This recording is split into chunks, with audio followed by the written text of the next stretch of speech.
And welcome back to Baba Yaga's Dancing Hut for Witch Hunters. And wow, we're still in the Feywild, and the party have finally got a long rest after this endless revelry, this constant dizzying plane of existence. Seems like nothing ever sleeps and dawn never comes, an endless twilight.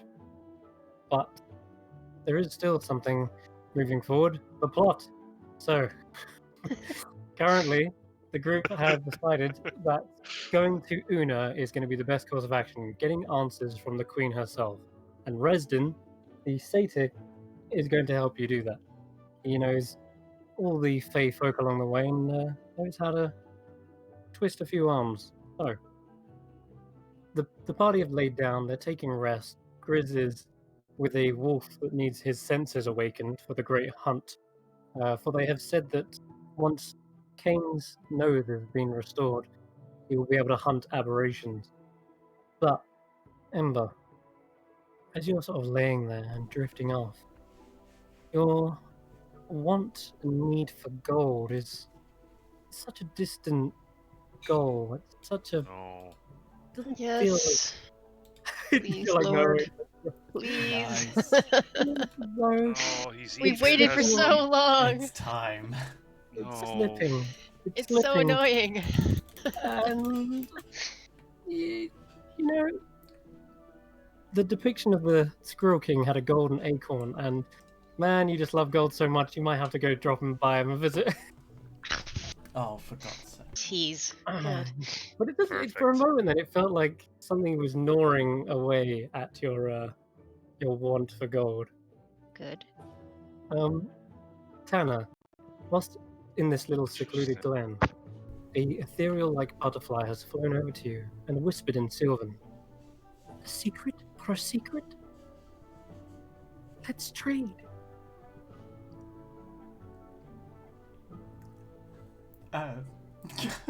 Oh, I'm sorry. I see you're trying to meditate. So it's like just wafting it away. Do not be afraid. We mean you no harm. We are simply curious creatures. We gather whispers like pollen from the flowers. Harvest it. Just try Yeah. and kind of say, I don't really keep many secrets. Ah, It's not very much in my nature. well. How about a clue or a clue? A clue for a clue? Yes. Something important you've learned. Something you've discovered. Or a mystery yet to be uncovered.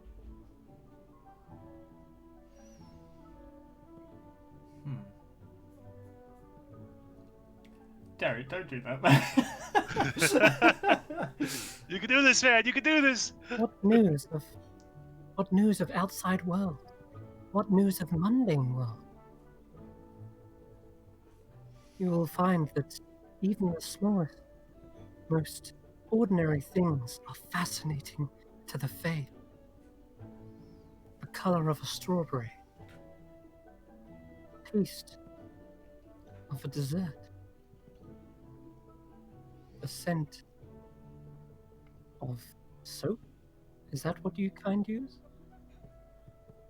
We've heard so many strange rumors. Perhaps the disappearance of an angel? They gasp and like flutter around. Oh, A disappearance. Where is they? Where are they? Are they lost? I wonder. Well, there are many loopholes within this disappearance, but I guess they're not known within this place as of yet, so I guess maybe that is a big secret here. On the contrary, stars fell, angels were discovered. Bollocks. That will be your secret. The craters around here, they were fallen angels. A group of adventurers gave back their wings, returned them to the night sky, returned them to the heaven. And the little butterfly flutters away. Wait, hang told on. you- Was that my clue? Wait, what? Yeah, Fallen what, adventurers have given up their wings. So given up their wings. Not giving up the wings, sorry. They gave the wings back to to the angels. fly So they back had into the sky. fallen, and the So s- adventurers gave them their wings back, was what I meant. So, Oh, gave gave their the wings back. angels Yeah. the wings back. Hmm. Ooh. And Wait, what? one of the little butterflies flutters over towards Ember. Eh.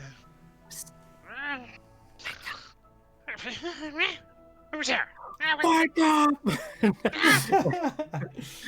Now they- One hand lights up in flame and sits back real quick. I'm really tired. Please.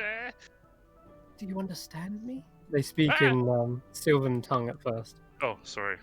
Ah, So he doesn't really reply. He's please. You're rather large for a butterfly. They speak in Elvish next. Wasiara Liliana? I'm gonna sleep now. Thank you. and I'll put my head back down.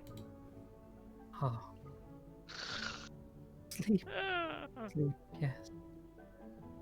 Okay, one of them flutters over towards Daya. This one's quite a large butterfly. It's got these little curly, feathery, furry tendrils out of its lower wings. And it speaks in Elvish. You are nimble and quick. Thank you. I try to be. What is your name? My name is Telendria. Telendrio? Telendria. Telendrio. Well, But nice that- to meet you. That is not something we are asked often. Names of the Fae are powerful things. No, I apologize. I didn't mean to be rude. Just, being polite. We trust you. But Do you? We do. Wow. We have witnessed some of your deeds here already. We expect many more fascinating things. Tell us, Okay. do you know of a secret? Perhaps one you'd wish to trade? We shall keep it. I know a lot of things. What kind of secrets are your favorites? Type that have warnings, cautionary morals and tales. Ones that avoid getting into danger. Well, I might have something. I don't know if this fits your brief, but it's certainly a warning. I am on a quest to try and bring my god back to my people. And you don't really need to know the details, but I was chosen for this quest quite recently. And the plans that I had made for my life went horribly astray. And even though I had trained my entire life to be calm, balanced, and restrained and rational, I couldn't help my rage. And I let the temple burn to the ground. What? You? No one saw it. Huh? As far as I know, my father believes that it was a candle left unattended, but I was angry at my god for choosing me, and I think he knows, and I think I'm the reason why he hasn't returned. So, I guess it doesn't really matter if you spread that one around. There's no one here who will care, but Prophet. there you go. Moral of the story, don't piss off the guy you're trying to rescue. You will find that gods are more mortal than you think. They are like emotional, mewling children sometimes. But don't let the gods hear me say that. I won't tell anything. For the gods are just as fickle, and they have just as much wanderlust. As an adventurer, they have still so much to learn about the multiverse. Your god is one such god. Traveler. A wanderer.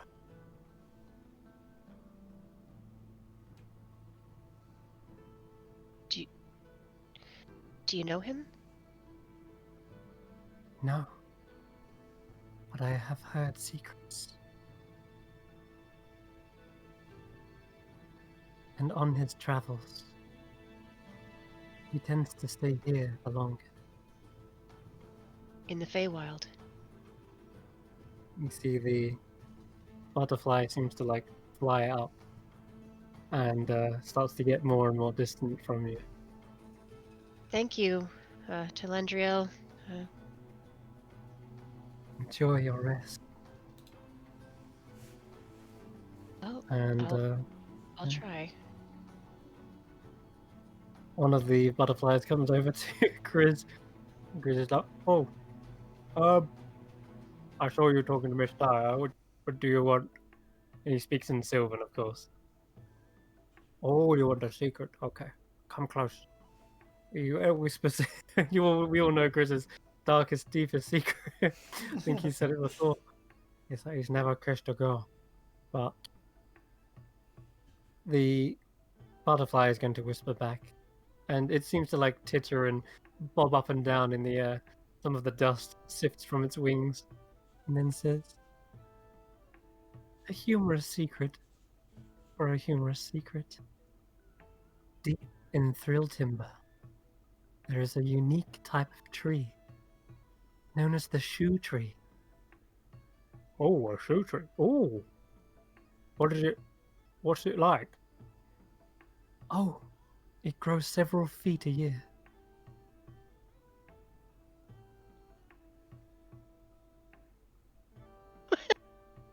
Okay. Wow. That's creepy. I mean, it's the Feywild. Everything's literal, right? So it doesn't actually grow in size. It probably literally grows feet. Grizz just blankly stares, blinks for a few moments. Okay, I'll keep that one in mind. Thank you. The butterfly just flutters off. Amazing. Guys, you've recovered. You have a long rest. You've woken up early in the night. Because as you come to, it's the most disorientating feeling. You're rubbing your eyes. You feel rested, but at the same time, there's this sense of fatigue that hasn't fully cleansed through your body. There's like this awkward, dizzy lightheadedness that makes you feel like you should still be asleep, but you definitely have recovered your abilities or your spell slots, etc.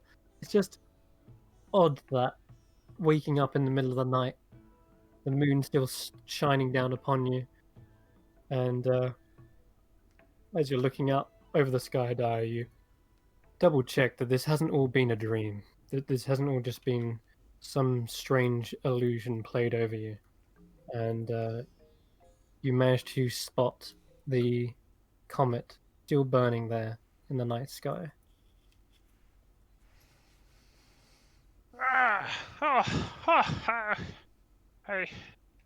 Finally. Feel better. Oh, a bit better. Does this No, place feel weird to you?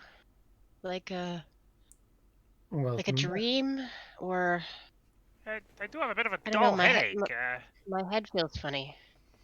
Yeah. I don't think I like it. I don't think we're meant to be here, Dia, for very long, or whatever that means. What is long here? I look around. Is Dresden still around? Resden, he Dresden, looks sorry. I keep Yep. saying Dresden. finally. You were asleep for hours. It felt like more than hours. But I Oh, suppose That's you need your rest. It is time that we deliver you to the Queen. You're going to need. Well, do you know any customs with royalty or nobility? Well, we certainly need to, get the proper attire, and I mean, bringing a gift might be a good idea. Perhaps Good, then a forget bow of sorts. everything you know. He Ah! butts in. Forget everything you know about how you've treated nobles on your world, wherever it is you're from. But, yes, in this place, giving a gift means that they will now owe you something. So Well, that sounds good. definitely don't do that. No, no, no, no. It's seen as an insult. It's seen as now you must do this for me. It's rather frustrating, really. But We were it's actually given, quite ingenious as well. That's how I've got so many favors. Give people wine, they owe you favors. Ah, it's how I've modeled my transactions in the past. It's always It's good to how know the rules of trade. Very important to maintain such standards. Also, I couldn't help but all of you I couldn't help but notice all of you insulted those butterflies earlier. Who Insulted. insulted the butterflies? You thanked them. Uh-oh. Do we That not is do that here? Oh, goodness, no. Don't even speak the words. That is May I ask why? because I saw that, Chris. you didn't Is you? that what I thought it was? It was. You've got a keen eye. He says because it is not daytime yet. Is It's not You don't- daytime. thank people in the nighttime? I'm He sorry, I sh- don't. He I shakes don't his head. understand. No, you don't. You don't thank them any time. Well, I was being sarcastic. I'm sorry. Yeah. Yeah, sarcastic. No, but seriously, do not thank Una for anything, whatever you do. Oh, well. Very well. Thank you very much for the insight. The Oh. same goes for any archfey. Lesser fey, less so, but it is definitely seen as going against decorum. Is Bad there man. Is there anything we can say to show appreciation?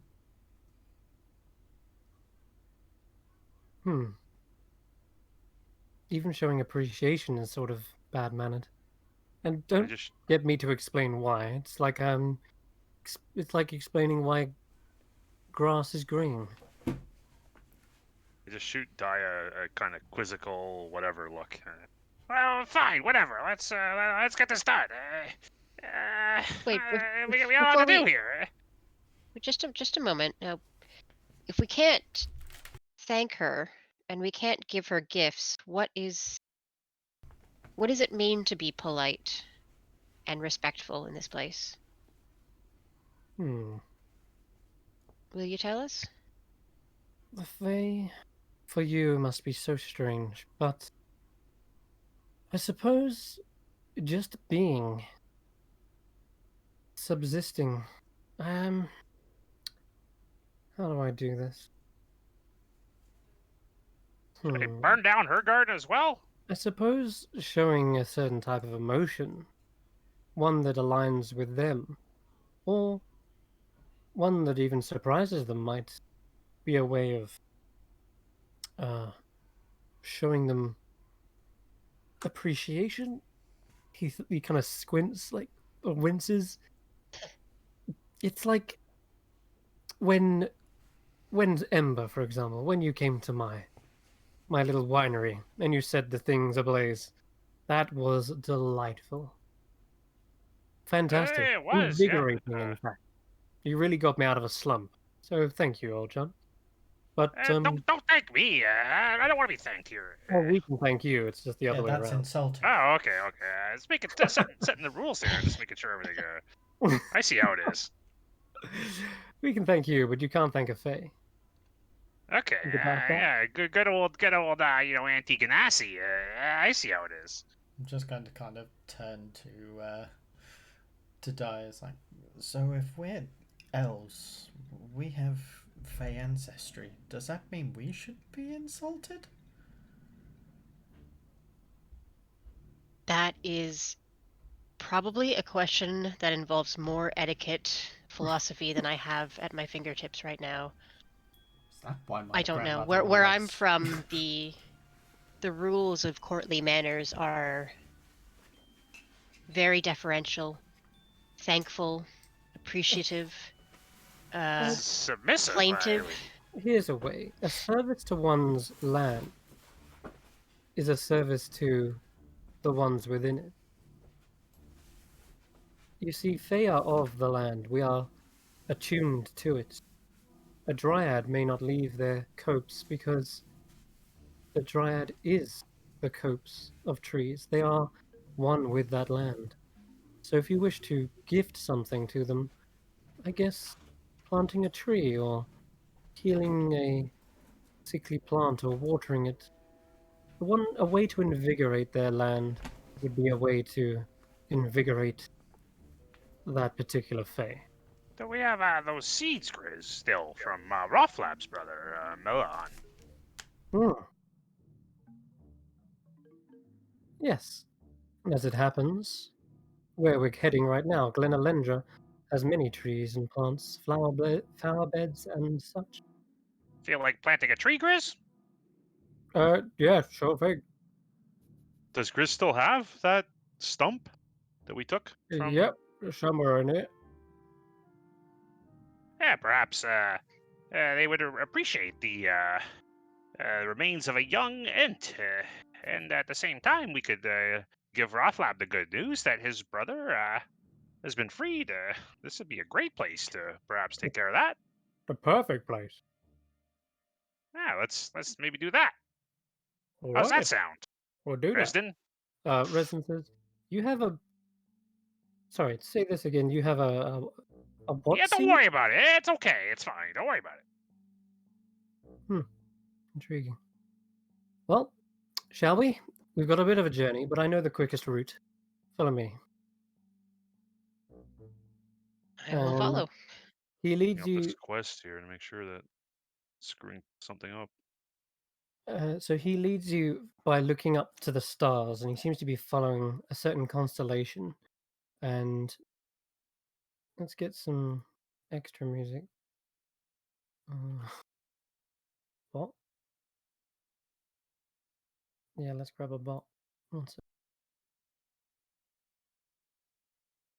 Hope this works. Just adjust the volume if it's too quiet, too loud, whatever. I like this kind of music loud, peaceful. It is calming. So, in the distance, you guys seem to be getting higher and higher up, but it doesn't feel like you're climbing a steep incline. In fact, it feels more like you're going further down, but nonetheless, you've come out into a clearing and you have this amazing view of the stars above. And reflected are the trees and almost this bioluminescence seems to like reflect the stars above. And it's almost swirling like a sort of a mist or a light show in the distance. You can only imagine that they all belong to hundreds upon hundreds of little sprites and fairies.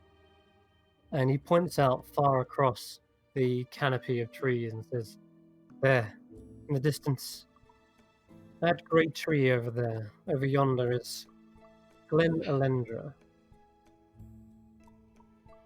There you go.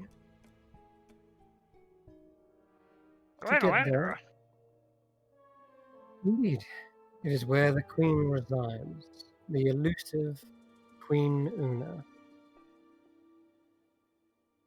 Add that one to the. It's, yes, unmistakable. And of course her court, and many other denizens for that matter. They call them the Awakened, I believe? Something like that. Nonetheless, we just have to pass through a rather dangerous forest. Although it's only as dangerous as you are dangerous. And by that I mean, please, whatever you do, do not light even a spark ember within this Oh, forest. how am I supposed to... Wait, what? Okay, Turn your hair down a little. I mean... Do you have any kind of hood or... Wish that I Fireproof? did. Grizz said, I might have like a sack you could put on your head. It shouldn't burn. It's not as hot as it looks. Oh, the bag of holding. I'm not doing that. I'm not going in I there. have a shawl. You can borrow my shawl. It's a little not your usual style, but it'll do the job. It might match the poncho. I could give it a try. Okay, so I'll take off the shawl off my own head and give it to Ember. All right, I will tie it in a very traditional Gideon style, and try to get it right.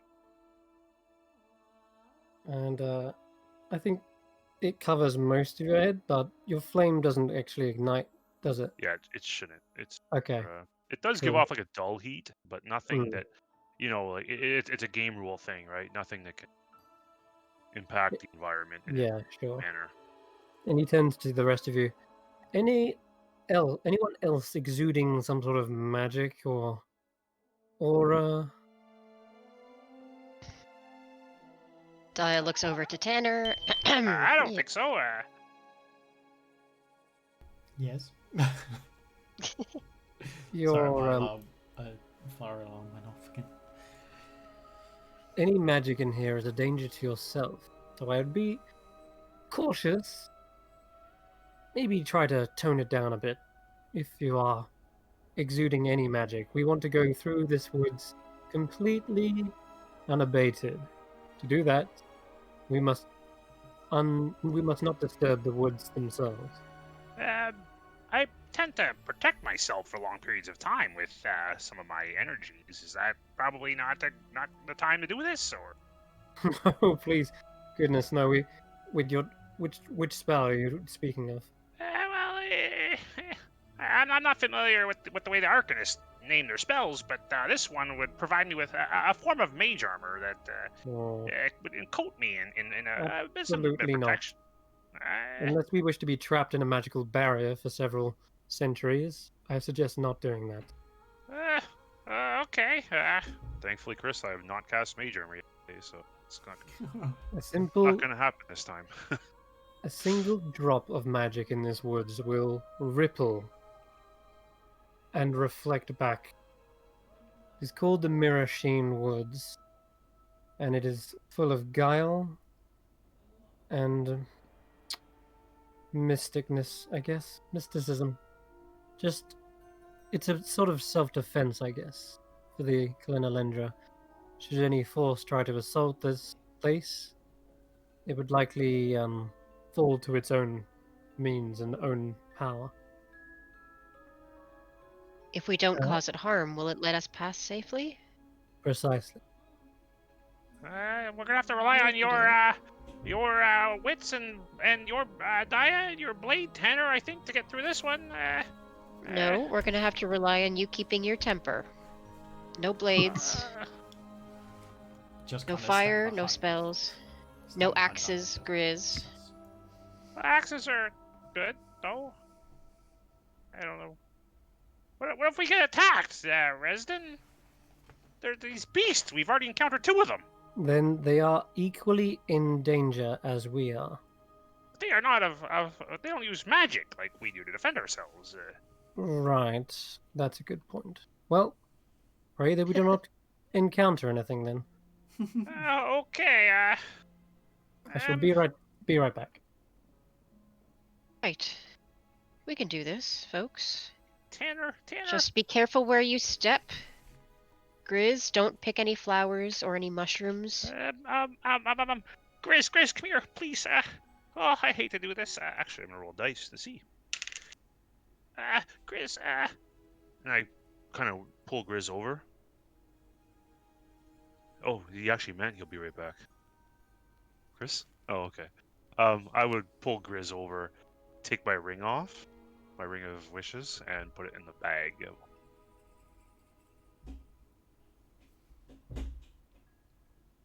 Okay. I think Croissant's DM. So, how about that Super Bowl? Sunday. Place bets now. No, don't place bets. No, but we don't bet in this channel. GameStop stock, buy it. This is not financial advice. Okay. Sorry, my thing cut out for a second. You just put your ring away, is that it? So, Chris, while you were gone, I didn't realize you were gone, and I'm very sorry. I said I would go over to Grizz. Yep. And try to subtly take my ring off and have it placed in the bag of holding. Because if there's a place that doesn't like fucking magic, that could be like literally the 9th level spell going ping pong in here. Good lord. That was good. Good job you remembered that, because that could have been. Well, I rolled for it and it was an 18, so I'm like, okay, Amber would have the presence of mind. Okay. All right. So, you step down off this, off the hillock, and you see Resden is already off in a skip, and a prance, and a trot with his little hooved legs. And as he skips into the woods, you see him disappear. Come on, keep up. Right away. Oh gosh, I don't know about this one, guys. We have no way of getting out of here at all. You understand? No way at all. Like no way at all. We're nearly there. Calm down. Yeah, I don't know. Okay. Yep. Okay. As you're going, there is something that almost appears like a mist in the night sky, but it seems as though the stars and constellations slightly align to form into that of an image. But it's so close up, it's so massive, that it's hard to kind of make out. I'd like everyone to make just a quick perception check.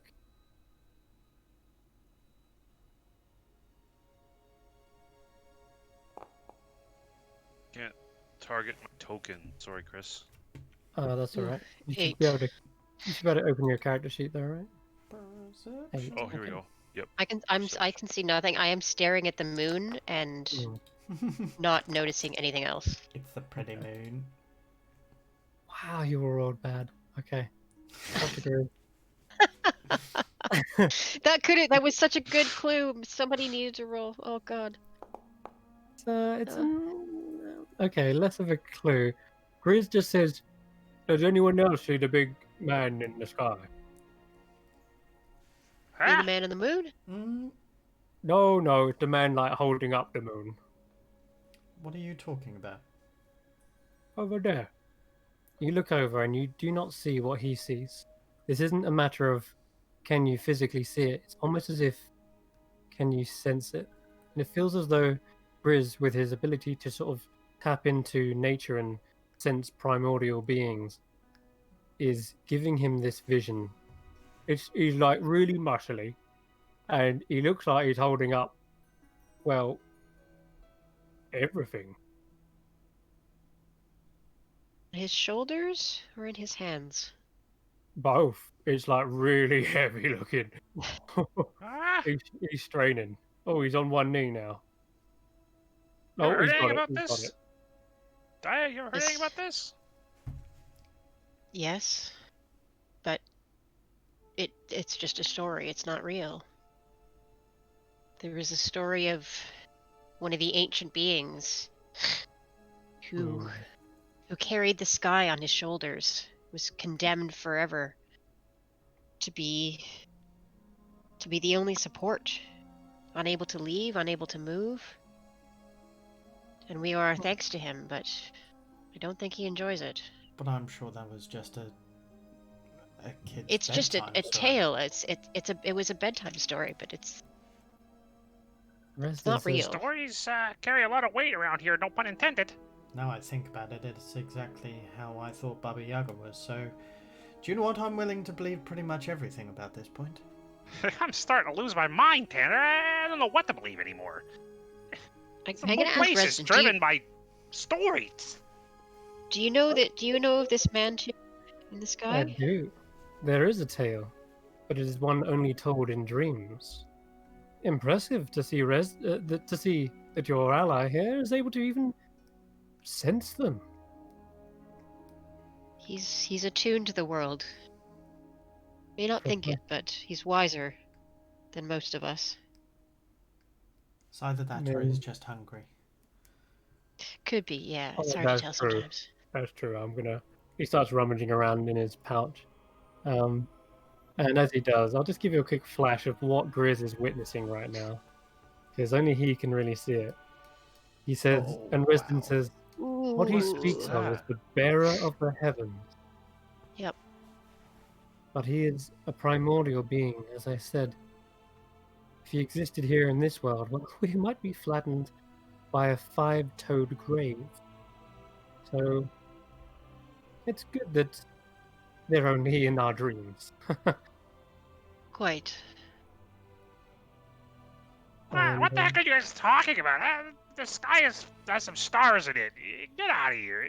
Let's. You guys are being Hello? ridiculous. Oh, this one's really yummy. Wait, what? Resident turns. You didn't. What? Oh, no. what? We told Oh, him, no. but didn't we? God Oh fucking no, we damn it. said. You said I was. Oh god. You reminded me I was hungry. Oh no. Oh, No, Chris. duck! Resident leaps for cover as you start to see a magical effect manifest on Oh him. no, they're not that bad. He's got those berries again. I'm gonna have We him. really have to take those away from him. Let me do. Some child-proof How locking many of here. those does he have left? He's Uh, infinite He had supply. so many of them. Yeah, he got so many of them with it. okay. Damn it. You're charmed by the nearest creature until the end of turn, regarding them as a trusted friend. Now, that's not too bad. Okay. However, Is what Ember you right see next to Ooh. him? is this magical charming effect that sort of like wisps around his head, like almost manifesting as a beam of light. And I guess he's nearest to. Well, it's not going to matter who he's nearest to, because what you see is as this beam of light finds and seeks out the nearest target, it ricochets and bounces off of the trees here. And it didn't look like it at first. The trees looked mundane until magic interacted with it, and then there's this mirror sheen that turns into this cascading effect. And, I die for cover. What? What? Well- I just said Grizz was hungry. How the hell did you get this? he ate a good emberry. He was hungry, so he ate a berry. That flows. Okay. So as this reflects and bounces off everything, it multiplies, and now everyone is charmed by everyone, regarding them as trusted friends. So you all just became best friends. Congratulations, guys. It only Hey! took 37 sessions. Fully You bonded. like me. You really like me. Oh, Dia, how you doing? You're looking great today. Thank you. I'm It's nice so to have glad. you join us on our adventure together. I couldn't be happier that. And Tanner, you are so loyal and trustworthy. I am blessed to have such great friends as you. Yeah, this is great. This Yes, is I'm just so I- touched that And you Grizz, called us I- friends, Ember. That's so sweet. Can I roll yeah, an insight yeah. on this?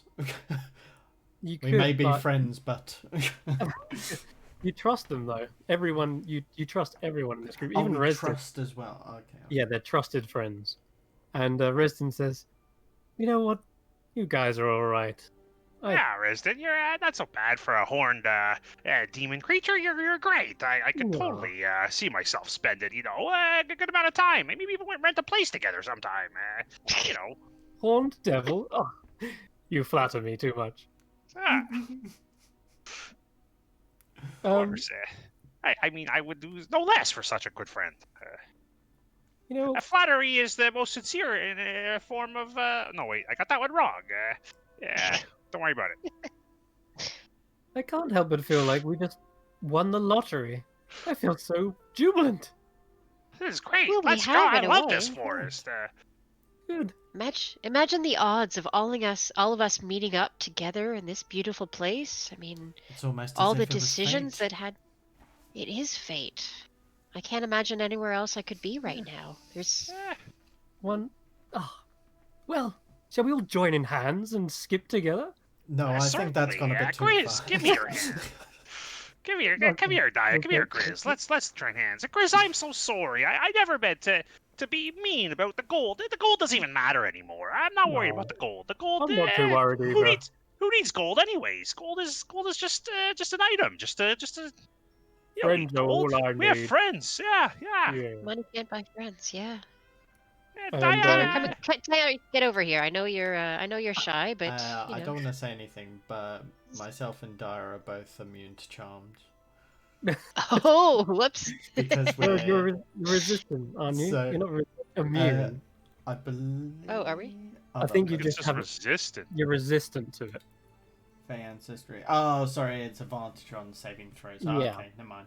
But even Resden is the same. He would be resistant, but he's overcome because in this That'd be place, really funny. you would be rolling 5 saving throws against this. It's easy to just say, yeah, you're charmed.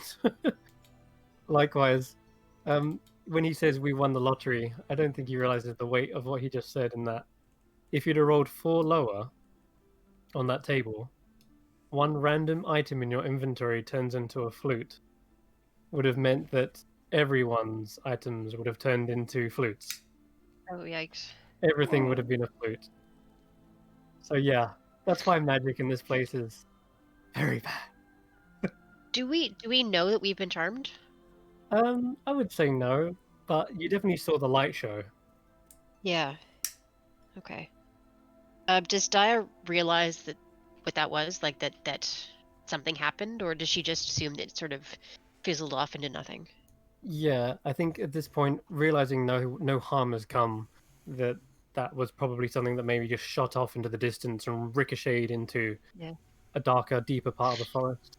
Yeah. Boy, that was lucky. I hope it didn't hurt anything. Well, It looks like something might cause us trouble in the future, but with the friends like us, I can't imagine it. It's nothing we can't overcome together. right, yes. Teamwork makes sure. the dream work. Exactly. Yeah, I couldn't think have I'd better do it teammates myself. as you four. Now, we are close. Just got to get to the Guardian, Gatekeeper. What do we call him? It's less of a gatekeeper, more of a. Maitre d'? A what? A maitre d'. An MC. The Yes. Yes, we'll go with that. Castellan. Castellan. Perfect. Alright, so he got Hand he in hand. leads on. I'm gonna hide this now.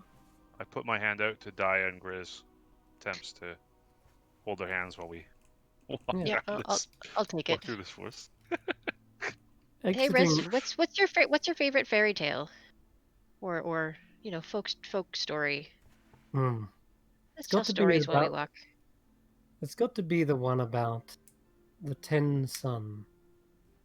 Ooh, I don't know that one. What's that one? Well, You're such a good storyteller. once upon a time there was indeed 10 suns in total. Like there were 10 seas. But 3 of those got swallowed, of course. Though, suns were Let's have a look. Suns, yes. There was once a time when there was not just a single sun in the heavens, but 10.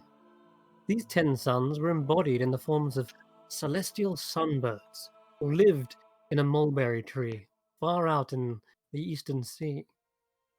Alternating amongst themselves each day, it was the task for a single one of these sunbirds to spread its wings and fly over the land, to light the sky. As they soared across the vault of the heavens, the sun's glorious radiance brought warmth and life to the fields and people. In a day-long journey, the sunbird flew to the western mountains. Each night, that sunbird would come back to roost at the mulberry tree amongst their siblings. Day after day, the sunbirds performed their duty until they were bored of their routine. And on that fateful morning, they all took flight. In a burst of overwhelming flame and glory, Ah! the 10 sunbirds flew across the land, and the people cried out in pain as the furnace that opened up from the heavens, with the heat of 10 suns beating down upon the rice fields and rooftops upon their heads. It fell to the archer god of the wild hunt to remedy the situation. Drawing his great bow, he shot down the 9 of the 10 sunbirds. So it is today, there is but a single sun, so that the world would never be scorched again. Oh, Bravo! is that the Bravo! that- well, Great bravo, tale, yeah. That was great. Wow. Edge of my Yeah. seat. This is Fantastic. why the wild hunt is often misunderstood. They are a necessary evil, I guess. Keep things in check, I guess, of course. Balance in all Precisely. things. Did this Circle first of life. master of the wild hunt have a name? The archer. I believe they were named Puyi. Hui. Wee. Yeah. Wee.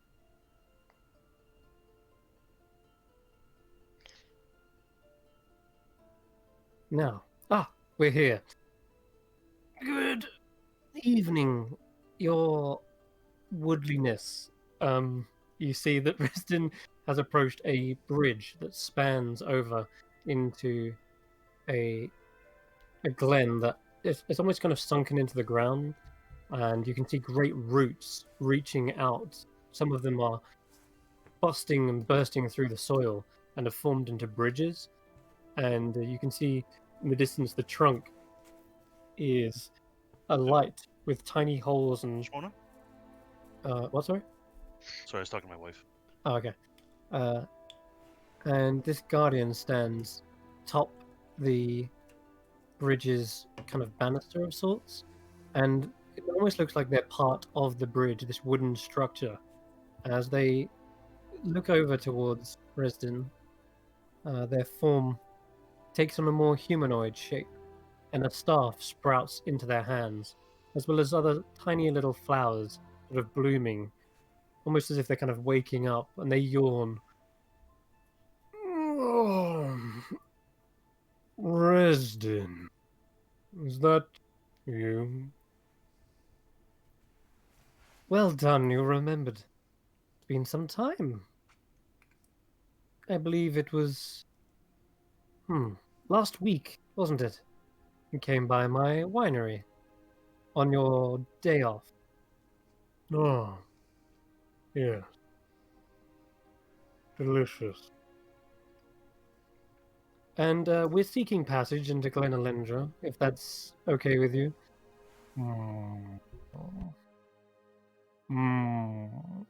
He seems to look at all of you, eyeing you up and down. His form actually stretches out as this creaking noise as he leans forward to inspect everyone. Outsider.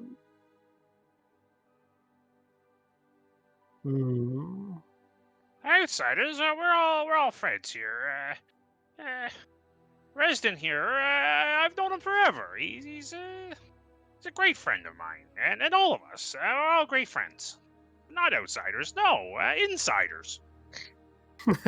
Precisely what my friend here is trying to say is that we all trust each other.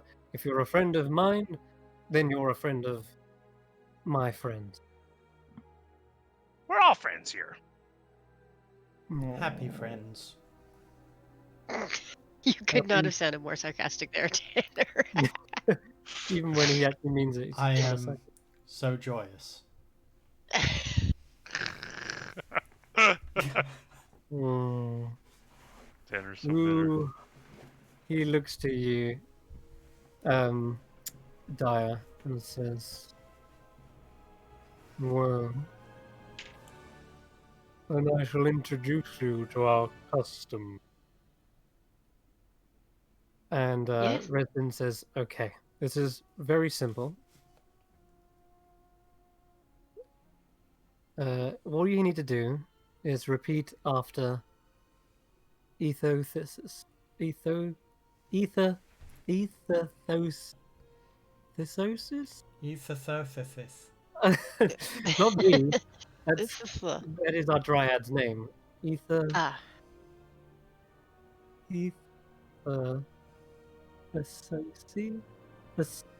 Man, I can't pronounce his Are name you okay? for the life of me. Well, I'm just warming up my tongue. Brain's Right. just a little heat. how do you spell that in Roman letters? He's, Ethothesis. his name is a deliberate challenge, I believe. Ether Theoses. Ethertheosis. Ether the Soci. The Soci.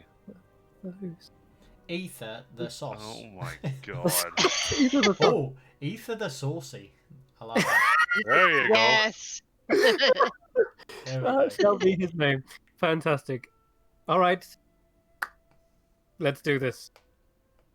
Ether the Very saucy. well. He opens up a hand and you see a flower bloom and it begins to take shape, shifting like an illusion, like similar to the prestidigitation sort of spell, and or a minor illusion. And the flower shapes into that of a tentacled, hovering creature with many eye stalks. And he says, "The older the beholder, the beauty is bolder. The younger the umber the number is bulkier." And it transforms into that of an umber as well. And Reston says, "Ah, you go easy on me. The older the beholder, the beauty is bolder. The younger the umber the number is bulkier." Almost slipped up there, but that's a pass. Ah, good. And he steps onto the bridge. And then he turns to the rest of you, and a sort of smile creaks on his face. Could I- Who's next? Could I have that used in a sentence, please? Yeah, this guy's, I just gotta say the words, that's all. Do I understand what he's Repeat. saying? First of all, is he speaking in common? Yeah, he's speaking in common. Yeah. Okay, good. I can. Yeah, I mean, I could just say words. Anyone could do that. Good. Well, not anyone. I mean, not Grizz, really, but And he begins. anyone who wasn't made by a doctor.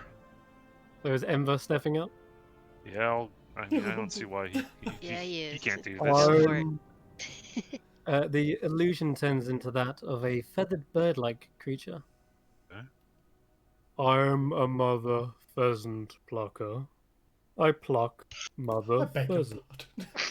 I'm the Camp. most pleasant mother pheasant plucker that's ever plucked mother pheasants. Tanner, you were talking too much there.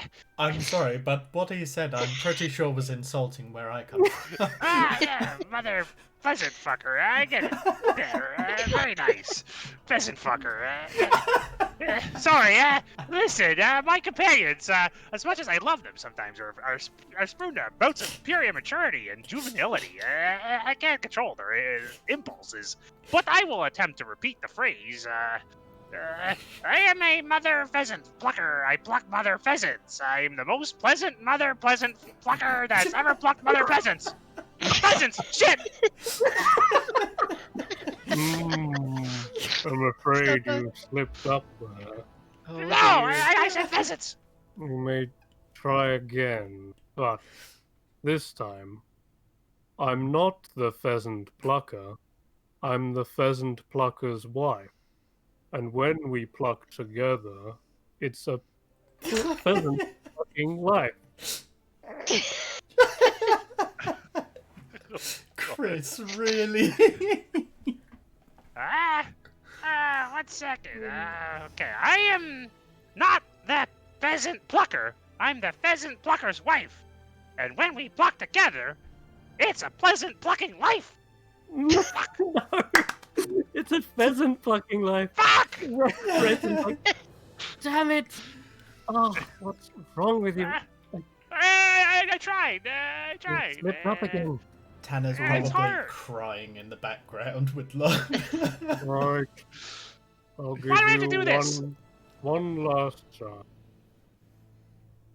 Of course her horse is coarse, where mare dare bear their hair. So just heed my lead, that the steed will need feed, and be sane, not vain, of her main horse's mane. Oh my god. What did you just say? Jeez. Okay. You can't mess this one up. Ember like goes on his hand, starts counting 1, 2, 3, 4. Yeah. Of course, her horse is coarse, where mare dare bear their hair. So just heed my lead, that the steed will need feed, and be sane, not vain, of her main horse's mane. Ah! He says, a little on the slow side. You gotta be patient sometimes, even me. Then you have learnt your lesson, and you may pass the bridge. Suck it, Tanner. Just kidding. I love you, friend. I'll No, walk forward with Dresden. Dresden. Resden, yeah. I Dresden. appreciate this pheasant banter. I mean, pleasant banter. God. All right. Dresden. Oh. Oh, I gotta change it. Hmm. Okay. You seem like a smart chap. Let's go with a more difficult one. Imagine an imaginary magic menagerie manager managing a magic imaginary menagerie. Oh my god. Ah. Right. Gotta do That it was- quickly too. Okay. As long as it's faster than him. This just has to. This just has to have a. Afterwards. Okay.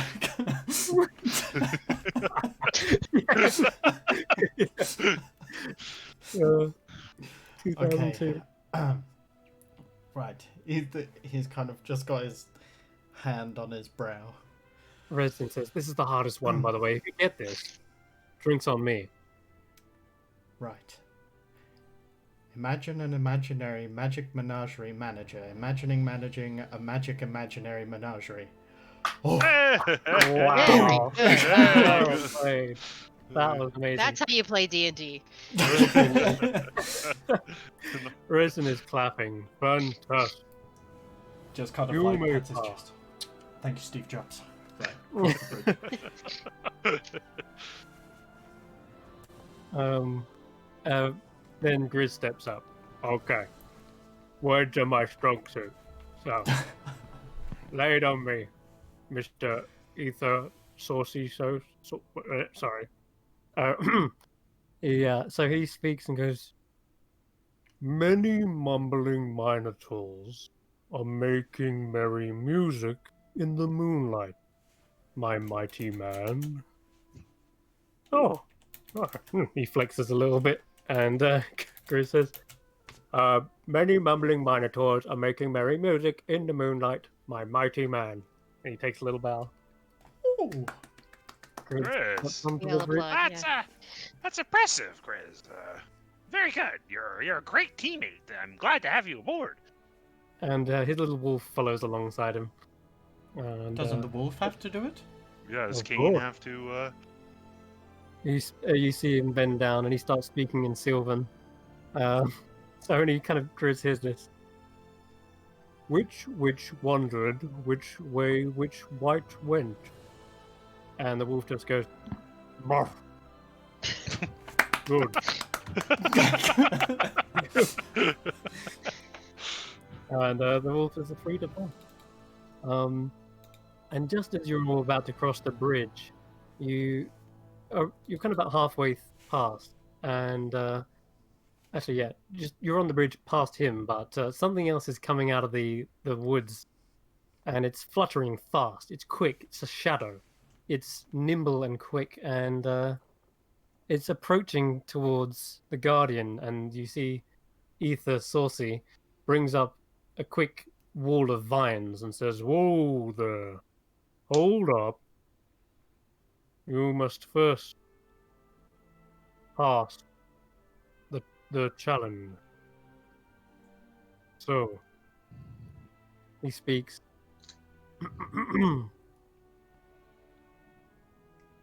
The Illithid's thinly lidded pit pithily lit the little lizard.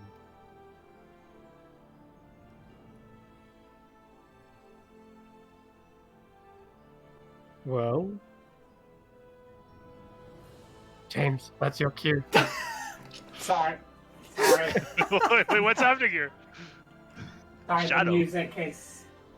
It's loud. Yeah, I'm just Okay, turning it turn down. that down. Yeah. Right, I missed that entirely. What did you say? It says, you just got to repeat what I Okay. just said, and I think you need to join the game as well, real quick. But I'll message you real quick. This is what he's asking you to repeat. Okay. Also, we missed our dearest Dyer. Oh We need God, to get yeah. Why am I Don't forgetting? tell anybody. No, you Snitch. ain't. You ain't escaped. There's so from many this, people okay? crossing the bridge. So many people. All right. I even was gonna start with Dyer, and then I forgot. Okay. Okay. That's my fault. Okay. You did jump in first. Just confirming, is this the character? Sorry. again. Yes. The Right. character needs to repeat. So you've just flown out of the Mirasheen Woods. You've been stopped Okay. by the Guardian of Glenalendra, and they've asked you to repeat this line to them. And this is normal custom to you, but it's always a nuisance. And this just slows you down. You're on important business, and you don't have time for this kind of nonsense. But Even in the Feywild. Okay. Is my voice different? I'm just checking as well. yes, it is. Very The- much so. Yeah. So the tiny creature, I'll give a little description whilst you study that, is a small sprite. Their wings are kind of shadowy, like they're almost like a stained glass window of purples, blues, and blacks. And they've got this sort of dark makeup across their face as well. That's sort of giving this shroud to their eyes. And yeah, they've got like short hair, not tied. In fact, let me just give you the artwork for this. This is the creature that we all see. It's Yeah, joined everyone us on can this see this. bridge. And they're sort of fluttering there, hovering about 10 feet off the ground. Not really And, waiting in line, just like kind of going right by us. Yeah, trying to butt in, basically. Trying to skip Okay. the queue, maybe. Oh, don't do that in England. Right. No. God no. Looks like that. Okay. There Cool. she is. Hey, this is wait your turn here. Come on now. Shut up, you outsiders. I've got more important business than you. Who the heck are you? You're not one of my beautiful friends here. Yeah, I know I'm not. Why would I be friends with you? Oh, We're all friends that here. seems- she said. Excuse me. That's terrible. Right, anyway. Right. I have to play your games again. The elephant thinly lidded pit, pithily lit little lizards.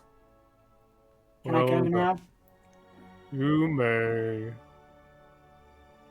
And you start to see this little fairy flies off at a zooming speed, Now, and wait a they're second. heading. Okay, go on. You can. Hang on now. Resident, how come they can just go ahead? We should be first to talk to Una, certainly. Oh, they look like they're part of Una's inner court. Might be Oh. one of the scions. Am I able to, Hmm. cast a few spells yet, Resident, or are we still, a little on the DL? Well, just Oh, no, beforehand, we're- we should probably get Dyer across beforehand. Oh, right, yeah. I mean, we Okay. can't forget about Dyer. I would never forget about any of my beautiful friends No. here. Yes, We- you're. we are out of the all under a woods. charm spell, James, by the way. I know, I've been watching. It's quite awkward. You see this little dark sprite flutters up and begins to spiral up the trunk of the tree, and they're heading towards a beautiful glowing core. It seems like they are bypassing all of the normalities. So I'll say that for now. You zip away. They were definitely in a hurry. And finally, last but not least. Daya blushes slightly. My dame has a lame, tame crane. My dame has a crane that is lame. Pray gentle, Jane, but my dame's lame, tame crane feeds and comes home again. What? Mm, That's a tough one. I can't is- remember all that. Wait. It's in the chat. Okay. My dame has a lame tame crane. My dame has a crane that is lame.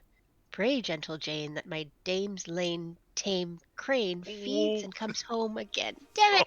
I think that was correct. I think you got it. Oh, You're right on the edge. You got- What? right. You cheated, but you Did I? prevailed. Oh. We did it as a group. That's not cheating, that's teamwork. Yes. And you are welcome to pass. But before you go, President, paying you back for the wine? Whatever do you mean? Want a piece of cockatoo? Had a piece. Let us pass in peace. Now you're just taking the piece. Oh. Yes. okay. And Resident let the wave peace.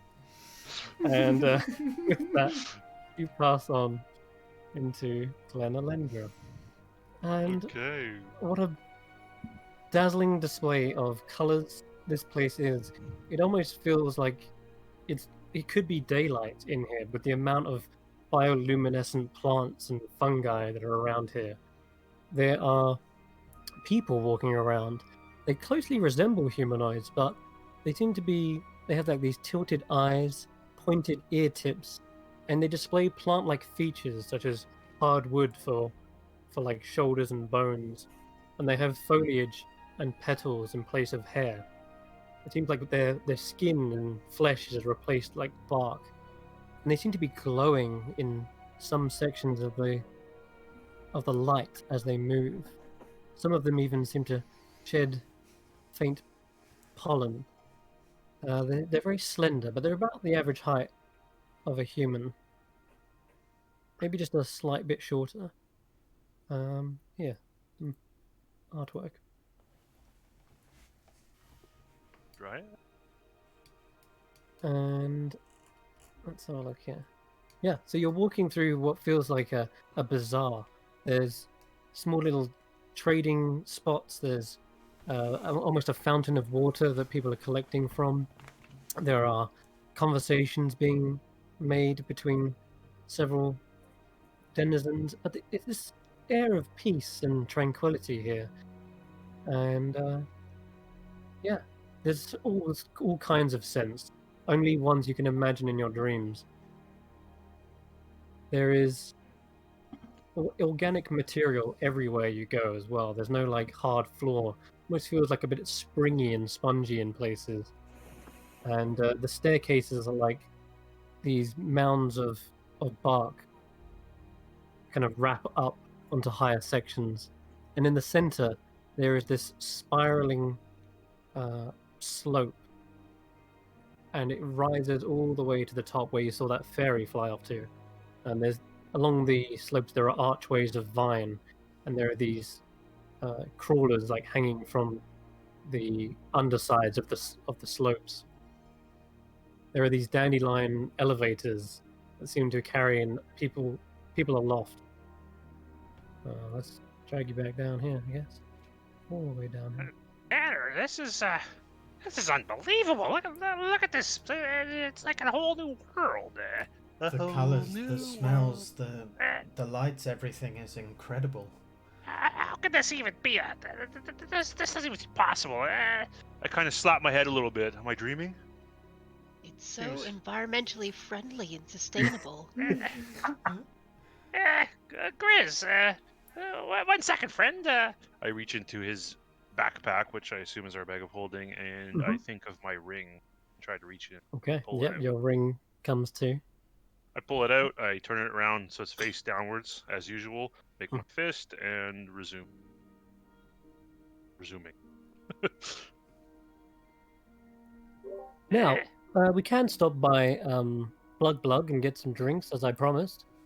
Or, if you wish to speak to Una, catch up with Drinks, that. I think, sound very good. I don't know about you. Yeah, I mean, I would love to have drinks with friends, especially trusted and wonderful ones such as you. Such great companions. What a bonding experience this has been. My curiosity's getting the better of me. Don't you want to go speak to the queen? Should we not go see the queen first? Greet our hostess. Oh, certainly, Dia. Whatever you need.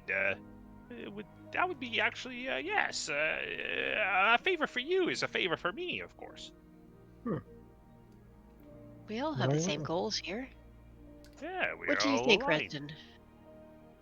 By all means, I'll lead on if you wish. Thank you. No, I would not thank you. That'd be such a rude gesture. Never mind. A couple of the entourage. Yes, precisely. Hold your tongue. We just became friends. Now, I know a few of the entourage, and they owe me a favor or two, so getting in shouldn't be too much a problem. What should we take? The elevator or the slope? Oh, can we try the elevator, please? Yeah. All right. Elevator? Yeah, Fantasy you step elevator. into. Elevator. Yeah. Feywild. It's a yes, a Feywild. Let's call it that. Say you later. I think that's for the something see you different. later. You all climb into this little carriage of leaves that have been sort of almost welded together, but by unseen, more like maybe it's sap that's instead of welding, and it's sticky enough that it holds the carriage firmly together. And above, sprouting from the top, is this dandelion-like umbrella that outstretches. And as you step in, you feel the whole thing kind of wobble slightly, as it's being held aloft by some sort of stasis kind of magic, maybe. And, well, I'll let you do the honors. Just give it a...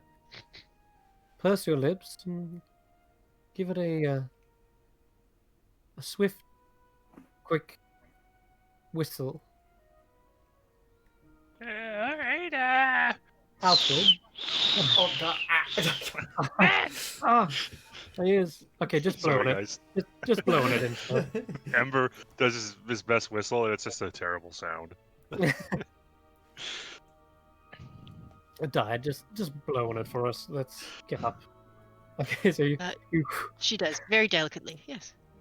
all right. With just a delicate breath, you start to see the elevator suddenly lift off, and all of you kind of like hold on to each other as this thing lifts up into the air, and it begins to wander and float in different directions, almost seemingly out of control, but it seems to be following an unseen current. and that current is visible only by the small bioluminescent pollen particles that are drifting upwards in a spiral that kind of goes in counter to the actual terrain spiral. So it's like this double helix rising to the top. This is so cool, guys. Can we VR this? This is great. Yeah, I'm closing my eyes and just imagining this, but it's just so much to take in. And well, get you to the top. So as you rise to the top, you see there are flittering little pixies and fairies going to and fro. There are these flower beds at the top layer, and they've all been. You can even see as you were coming up, there were little shoots and roots coming through the top layer of soil, and it's mind-boggling as to how they've got like layers of soil up here, but nonetheless, here they are. And there are these kind of glowing trees that sort of branch out, and they're giving off like a lamp light to all these flowers, like an artificial light, but it's actually natural. So it's a natural artificial light over these flower beds. And one of them in particular is central to all of these in a pool of water surrounded by these glowing ferns. And there's a slight ripple coming from the water, as if though something was standing there or resting on top of the surface of the water like a pond skater. But either it's too small or it's too invisible to see, but it's definitely there. There's this constant rippling effect. And suddenly a sprite flies into your face, and you see Resden conversing in Sylvan once again. And the fairy kind of pouts and folds its arms. Resden seems to be trying to be sincere and convincing. Then the fairy kind of sighs and holds out their hand, and Resden places a cork in it. And the cork is massive compared to the fairy. It's like almost a barrel. And as the fairy flies off, Resden turns back to you guys and walks over and says, "Well, that was easier than expected. We have an audience. We may beseech the queen." That's great. Queen of the Awakened, Una herself. Wow, I've always wanted to be a queen. Wow, Dia, Tanner, Grizz even.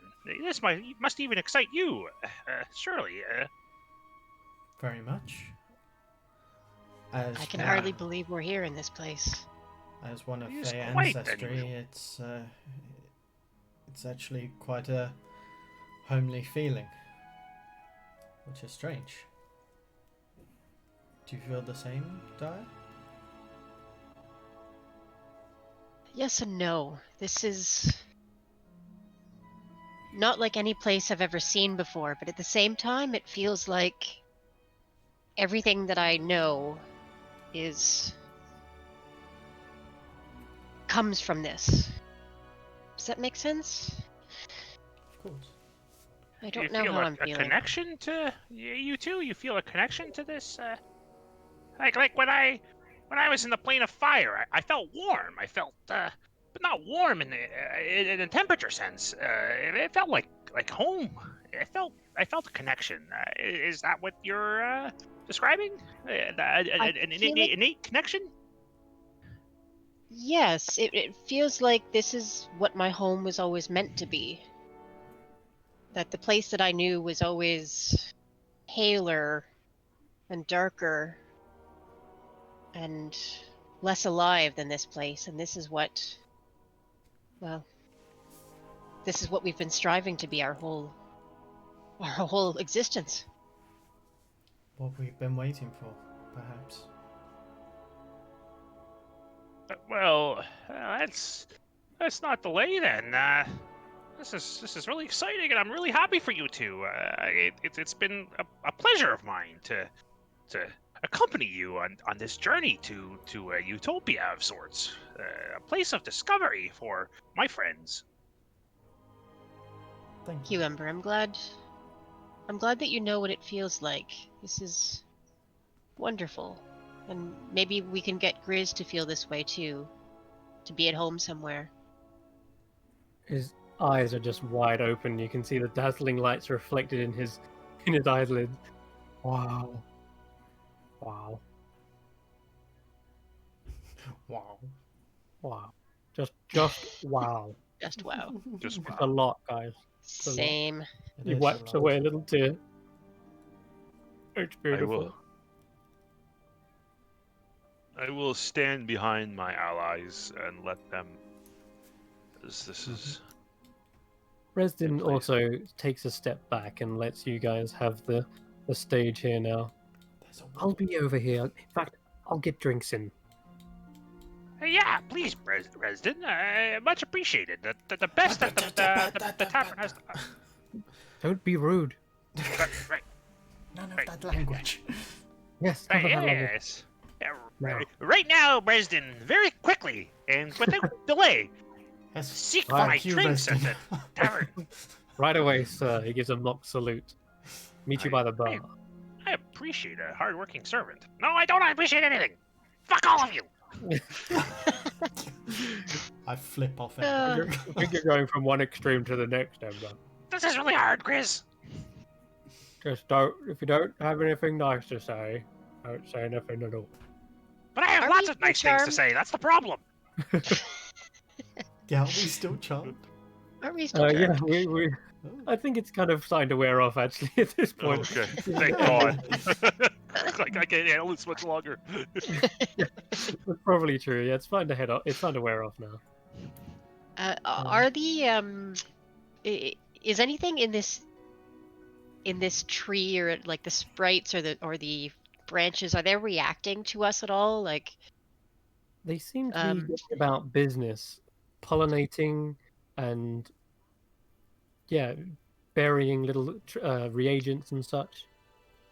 But no, they don't seem to be disturbed by you or anything like that. That's good. they're just doing their own thing. Yeah. And do we see Queen Una, or As I no? mentioned, Is there a there's throne hall or this, something? there's this sort of pulsing wave coming from the rippling water. And although you don't see anything there, you feel a presence washing over you. It feels heavy at first, but not heavy like fatigue. Heavy like a fragrance heavy. Just you smell it and all your other senses are being overpowered by this one scent. It's like lavender, but a darker lavender, maybe sort of. The thing is, everything is uncanny. Everything seems familiar, and yet it's not quite. You can never put your finger quite on it. So to compare it to something of the material world just doesn't quite do it justice. But it's a heavy scent, and one that seems to be filled with many different emotions, some conflicting, some of guilt, some of vanity, and some of ambition, because the scents do carry these emotions and they flood through you, reflecting in this pool. Something else you would note is that these fairies are flying upwards, and there are these pods hanging from an even greater canopy above this one. And these pods seem to have a kind of a shadowy essence inside. Well, not an essence, but there seems to be something in the pod, like a shadow. Not something dark, but just something that's kind of a little bit obscured by the membrane of the pod. Some of them look like they're people, like curled up in a fetal position. Just kind of curious, but also just at the same time a little bit disturbing slightly. And then as you see one of the fairies goes over to one of the membranes, which is sort of shaking and wobbling, and they bring out a small like wooden utensil and like a scalpel. They cut the pod open, and as they do, the pod sort of drops down, and the fairy casts some sort of spell on them so that they drift gently onto the ground. And they seem to be bewildered, confused, and rubbing their eyes. And the fairy seems to like help them to their feet. And in Elvish or Sylvan, perhaps, you can hear them saying like, am I awake? Where have I've been dreaming this whole time?" And the fairies seem to be helping them come to their senses as to what they are and where they've been. They're kind of ushered away, and your attention is drawn to a familiar face. This is the fairy who zipped past you earlier. Oh, greetings again. How are you? Oh god, it's you guys again. Hi.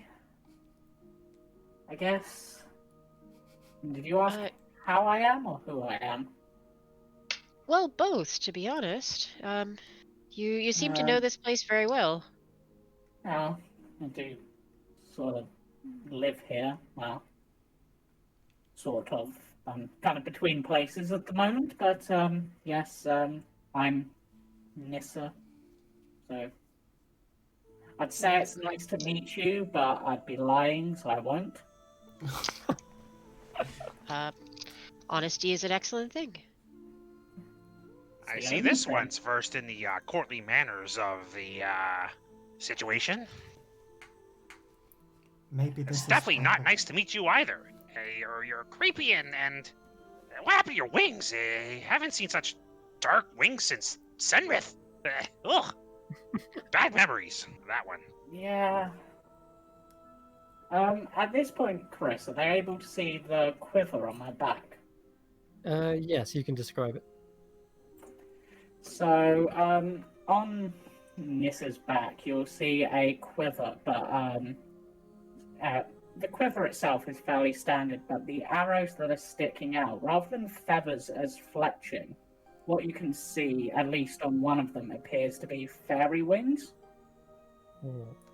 Oh, interesting. Right, so you're here to see Queen, I guess? We are indeed. And let it be known that we were here before you, despite your, intrusion. Yes, but I suspect my business is more important than yours. Nothing is... it's preposterous. Yeah, my goodness. You hearing this, Tanner? Tanner's just kind of like poker faced right now. Common peasant seeks to have an audience before me. What nonsense? Oh, out of curiosity, maybe you ask. What is your business here? What is so urgent? Well, I don't know if Una wants me to tell others that, so it's kind of, I suppose, what would be a term you outsiders would know? Outsiders, there's that. Well, yes, you're not a part of the court, so therefore you are outsiders. That's how it works. Or do you not understand the term outsiders? I look at Emperor. Tanner, like with this look of... You see underneath the shawl that's been tied, a little bit of a flame just... I just kind of like raise an eyebrow to him and just slowly shake his head. Yeah, I suppose I can at least say this. I'm here on matters of a military nature, I suppose is the best way of putting it. Oh. I didn't realize there was such a thing as a military in this place. Well, I guess Sort of. everywhere's got to defend itself. It's just the best term I can think of to describe it to you. Fair That enough. is because I have created the grandest of illusions here. Exactly. Couldn't have put it better myself. Wait, what? Who was that? The illusion of peace. And you suddenly see Oh, the Oh, boss battle. Let's go.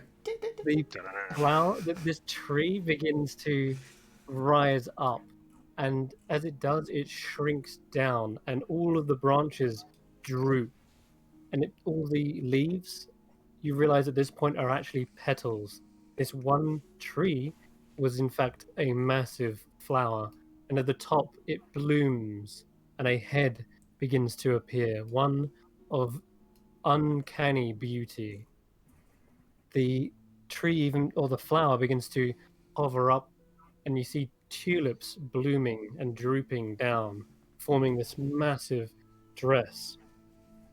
And I think you can see her, can't you? Yes. Can you see this? This is the full form of Una, and as she reveals herself, there is a fluttering of wings, and you see the sprites around her darting to and fro, and they look tiny in comparison to her, and yet her form itself almost seems like something shrunk but then blown up. And yeah, her form is large and imposing, but it is also one of just awe-inspiring beauty. And the ripples begin to die down. Turn that off. And as she's just hovering there now, in place. I instinctively drop to one knee and bow. And kind of look at Daya and Tanner. You are right to be curious.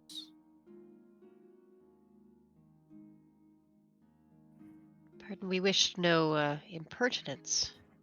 Just this whole course. place is so interesting. How This blessed all, you must be to live here. This all began as curiosity.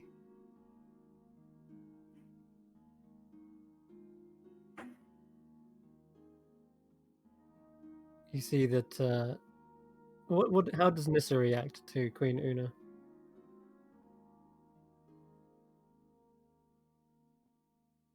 James? Hmm? How does Nissa react to Queen Una's presence? Nissa is probably bowing her head slightly, but sort of as it's nice to be in your presence again, if that makes sense. So there's a sort of deference to it, but not as much as like Hmm. a commoner meeting a queen, for example. It's more of a, I know I'm below you, but at the same time, We've done Right. this before. yeah, and I'm kind of, yeah. And also doesn't want to show herself as too deferential in front of these outsiders. Okay. She turns to you, Nissa, and says,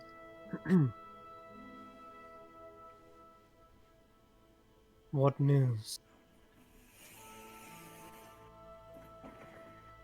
Well, it seems that our enemies down there are a bit more organized than we'd expect. Yeah, if I was to guess, there is... Actually, Chris, would I be guessing or do I know? I might not know the identity, but would I know? You'd be Know what I guessing. mean? Yes. By my estimations, I would assume that someone is behind them pulling the strings. I've never seen, well, those sort ever this organized. It's honestly, to some extent, a little worrying, but I believe we can handle it.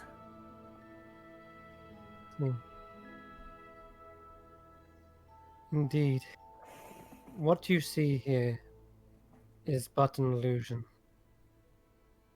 The truth is that we are at war. This tranquility is only made possible by the fierce fighters and brave souls that brave the darkness below.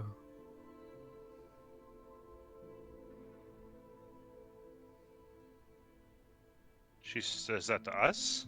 Yes, That we are Who are you short on fighting?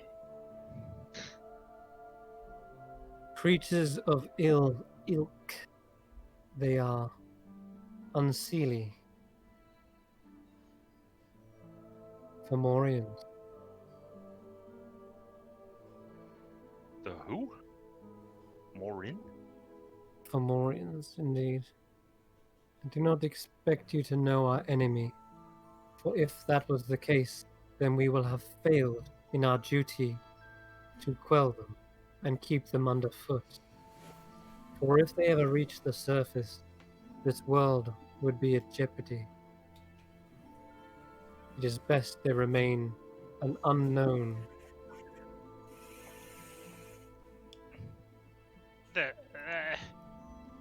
well, I Emmer just stammered. He's kind of starstruck in a weird sort of way. Yeah, samesies. It's kind of an appropriate term, all things considered.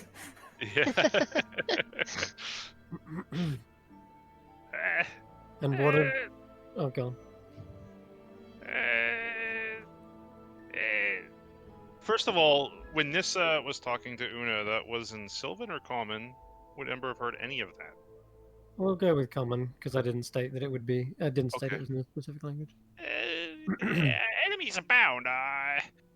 War is quite common. Is it not too often in the Feywild that you're fighting wars, Una? I saw you before in the hut delivering news to Baba Yaga, perhaps. She sort of casts her mind back and says, "It was you, with the watchful eyes. Yes, we shared audience together with the Bone Mother. Yeah, you were with Dust, I think, and one other. You were talking very quietly and in words that only my companion here, Grizz, would have understood. My business must have been but a whisper back then. Are we talking about the same whisper now? We are. They are all interconnected. For I required aid, a powerful knight. And that is actually what I was about to ask of Nissa. He turns to the Dark Fairy and says, "What of Dawn? Do they still fight on?" Yes, they continue to hold the front lines. They are fighting strong, but I feel.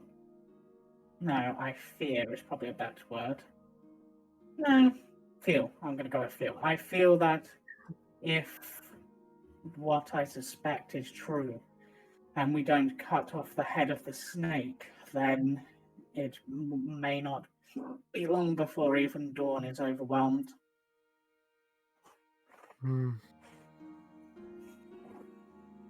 Very well. Then it is recruitment then. How many more souls must I send into the darkness? Well, with your permission, I could potentially try to lead a smaller group in secretly and try to end this without an open confrontation, or at least. Kind of in that moment, would I be able to just turn to Dyer and say, perhaps this is the time we've waited for.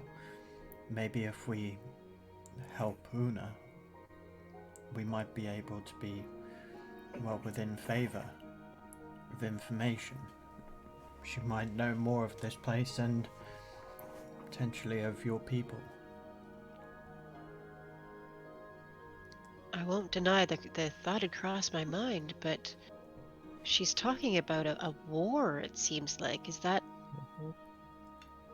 something we can promise that we can get involved in? I guess it depends on the circumstance. I mean, we're all capable beings, and considering we're here, we probably now have a place of rest and to regain strength if we fall down again.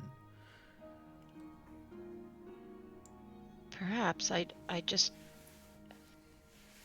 as much as I want to stay here, I know that I can't linger. I can't let myself be caught up in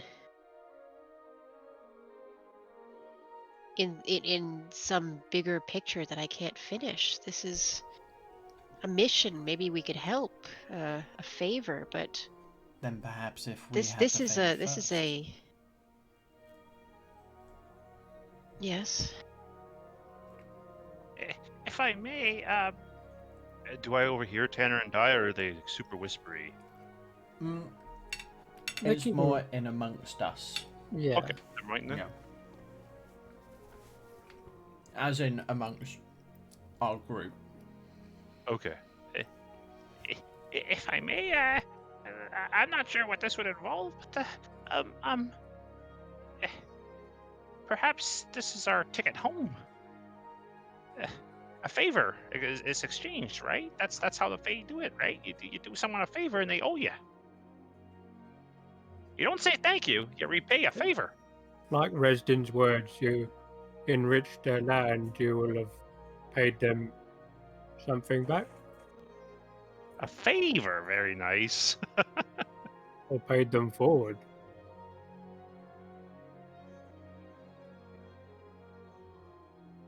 Una speaks and says, "Your concerns reverberate. I sense them, like ripples upon a placid pond. It is no coincidence you have come at this time. The stars have aligned." Who aligned them? You got them back, I guess. I aligned them. I should have probably figured that. Using the Elsewhere flask. Elsewhere flask. A vessel that has the power to contain all the night sky. It is what was gifted back to me by a similar group of adventurers not too long ago.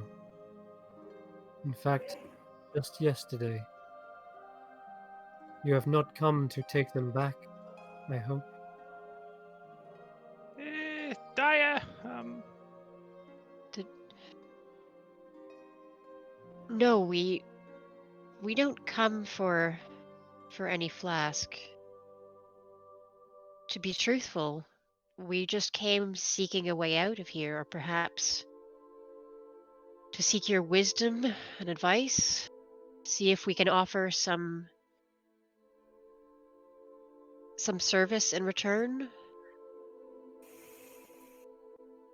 Service. Service. I Well, believe if this isn't too arrogant, I believe that you and I may have some similar aims. And Yeah, you cast your mind back thinking about how Dust told you a tale of how Una's story is almost similar to yours, but what aim is that? I come from a land that has had its sky stolen. And I believe, don't make me laugh. Sorry. I believe you know of this. You might understand the pain that we are going through. And I want to bring my stars back to my people. So if She looks up. we can work together to restore things the way they should be, The night sky and the nature, the cosmos, the balance, everything.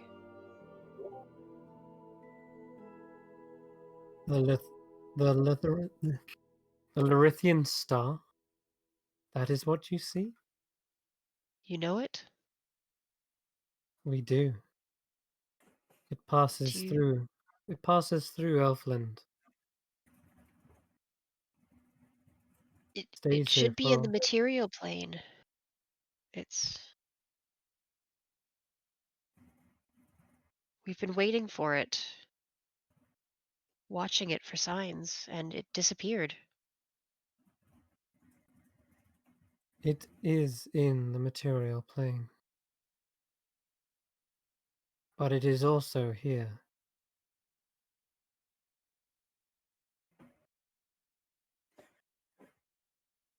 Do you know what it means? She thinks. Wish that I could tell you. But I'm afraid the mystery of your people is just that, a mystery. However, if you wish to have your stars, I'm afraid I cannot help you. The stars must remain here, for I cannot break my promise a second time.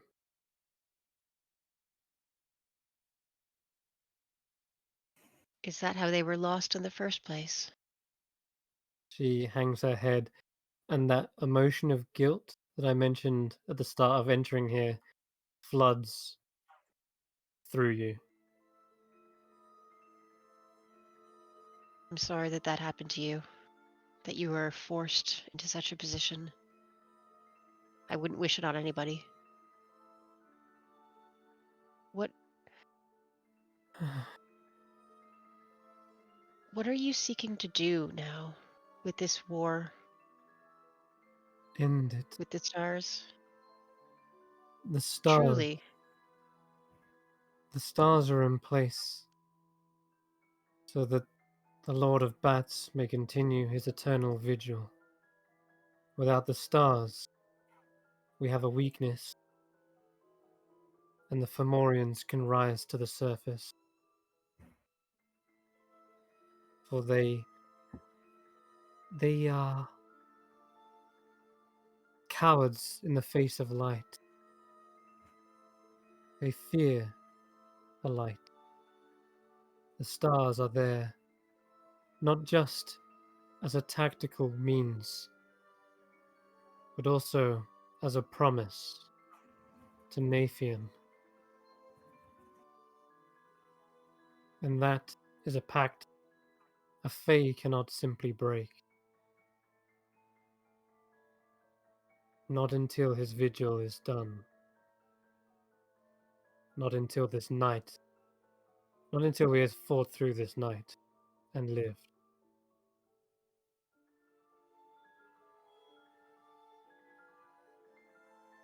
And Nissa, I think you know a little bit about this.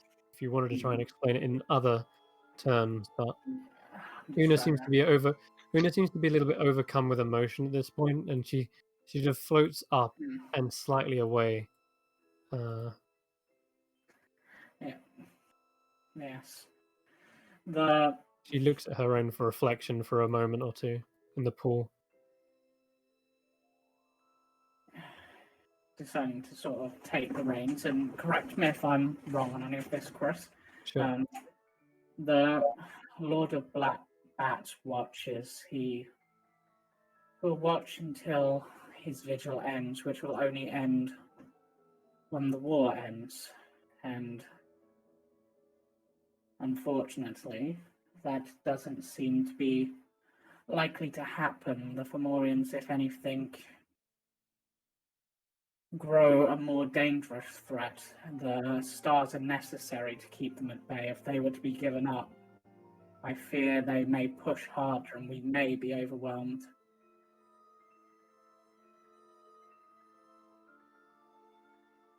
However, if we can remove that organization.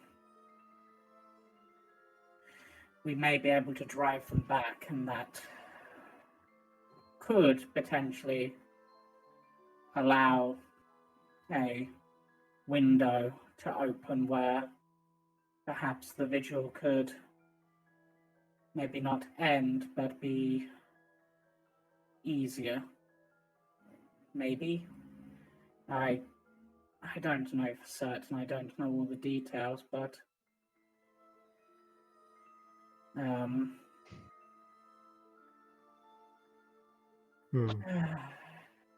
can't believe I'm explaining this, but for Una's sake, I will do my best. If you have anything you would like to ask, do so, and I will do my best to answer.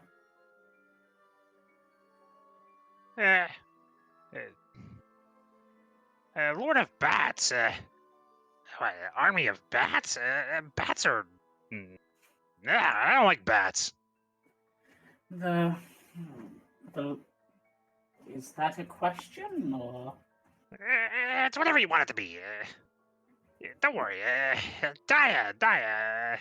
Is the Lord of Bats a god of the night? Well, God is perhaps one term you may use for it. For him, another you may use is, and again, correct me if I'm wrong, Archfey. Mm-hmm. Things of that sort of nature, but the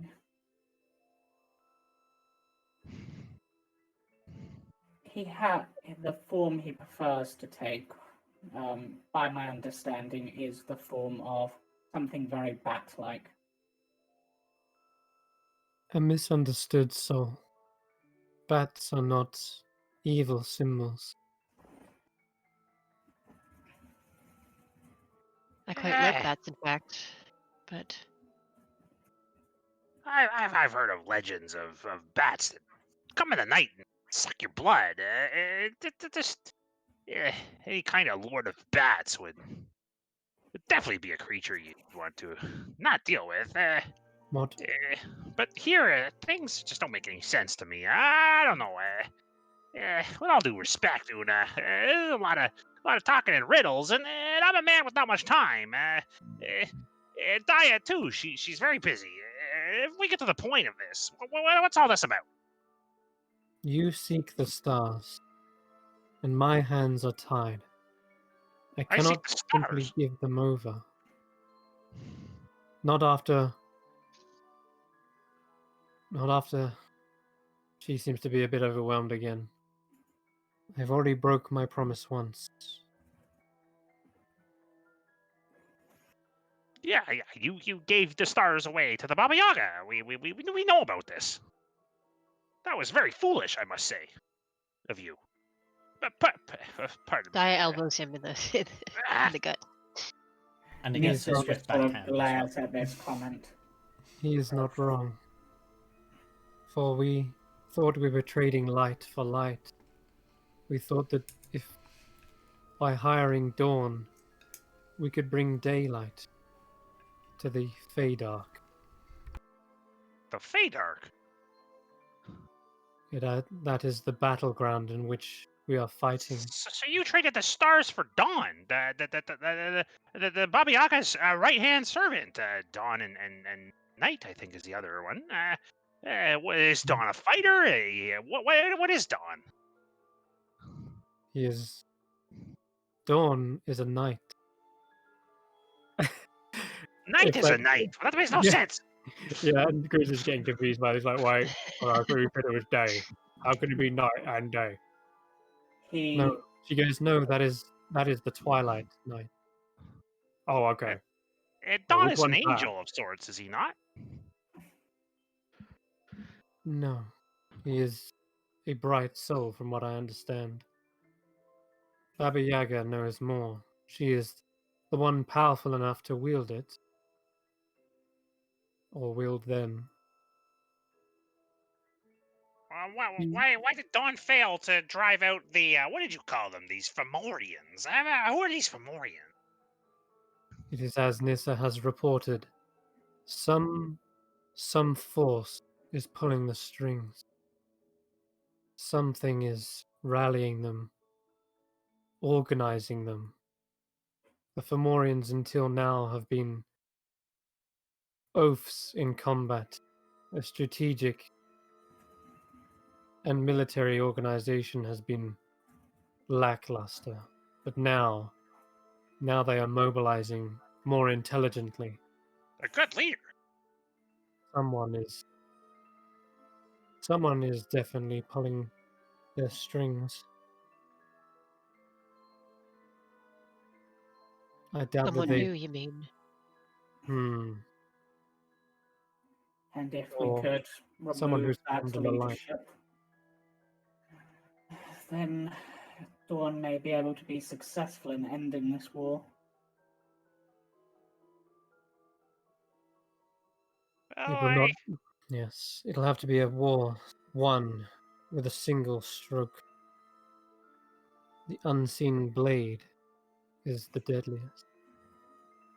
yeah, just ask. Oh, never mind. Eh. Yeah. Eh, well, Daya, she's pretty quick. She can. I mean, this kind of relates to,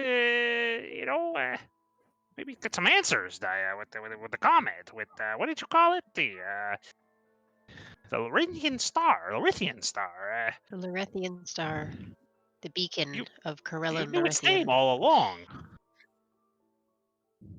I know the Yes. name of every star. I mean, Daya This just one never in seemed to mention particular is that to important. us. Well, would you have cared? I don't know. Chris, would Ember have known anything about this Laurentian star? Has he ever heard of it? Roll a history check. It's very Please. unlikely, but Okay. Well, let's see what happens. see what you know. He's pretty good at history, Not but bad. not that good. Okay. Yeah. So the Laurentian star is a comet that it supposedly appears once every 7,000 years. That's a long time. But elves obviously live hundreds of years, so to Extremely. them, it only feels perhaps like half a dozen generations. Enough that history records this and notes it. The Rothian star is supposed to be the very embodiment of the god of elves, the one who breathed magic into them and bore them into existence. However, what Dyer has talked about, a curse potentially, or maybe something gone awry. Either way, the elves should not be without their magic. It's like a tiefling without their horns. It's like it's it's like a genasi without their flame, right? Fair enough. So there's something deeply wrong, and it was destined that the Larithian star was going to return this magic and restore honor and a name to the elves once more, the elves of their kingdom. But the Larithian star it's supposedly a cycle, right? If it kind of repeats, you'd expect a comet to sort of eventually crash or disappear. But one that repeats is interesting and an anomaly of itself. So perhaps those whispers that were said earlier may shed some light on that. Well, Daya, since you asked, I do actually know that star, and it's quite interesting, really. Its return might bode significant amounts of power, and now that you've decided to not keep your secrets from me, knowing that is the specific comet you speak of, that's quite the powerful star, Daya. That thing should have been well come and gone. 7,000 years is a long time. Oh yeah, and whilst it's in the material plane, it only lasts for 3 years, and then it disappears again. Yeah, that was the other thing to mention. Okay. I don't claim to understand what it is or what it means, if it's a god or an angel or a something else. I only know that we've been waiting for it. And Chris. Daya's gonna look at Go ahead. Yeah. Oh no, you go ahead. She's gonna look at Una and say, I don't claim to understand it, or the stars, or the sky, or the gods, or any of this. All I know is that we've been waiting for the star to return, to bring favor back, so that we could once again join our brethren in magic and light and favor. But that hasn't happened, and we don't know why. I don't know why. So if there is something wrong with the sky, then maybe that is why I'm here. To bring things to right. She looks at you and seems to analyze your emotional state. She seems to be listening to your words, but you feel as though maybe she's kind of reading past that, past the walls and what's in your heart. And as she's doing this, Daya is very conscious of what Resden had said about Una or the Archfey wanting emotion, feeding off of emotion and honest things like that. And she is opening her mind up and her heart and just pouring all of the loss and the longing and the desperation and the hope and the tragedy of this weight that she's carrying, and she's pouring it all into her, trying to project all of it, and hoping that Una will see that she is sincere, and that this is a deep feeling.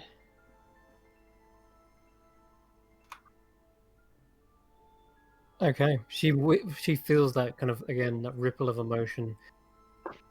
You are most formal in the way you speak. You're used to nobility. But I understand your plea. This star holds so much more weight. As much weight as perhaps my own. Should you leave this place without it, you would fall into despair. My heart would break. My heart has been broken before, but yes, my heart would break. I cannot bear to break another's heart. She turns her head to the side, and then upwards to the night, towards your comet. Your star. It has spent its many years here already. It should have completed its travel. But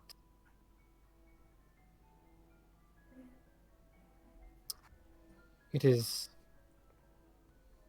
our bargain, my pact with Baba Yaga, that has perhaps upset this balance? I'm not sure. The timing is something to perhaps look into the details of. Let us straighten this. A star appeared within your realm.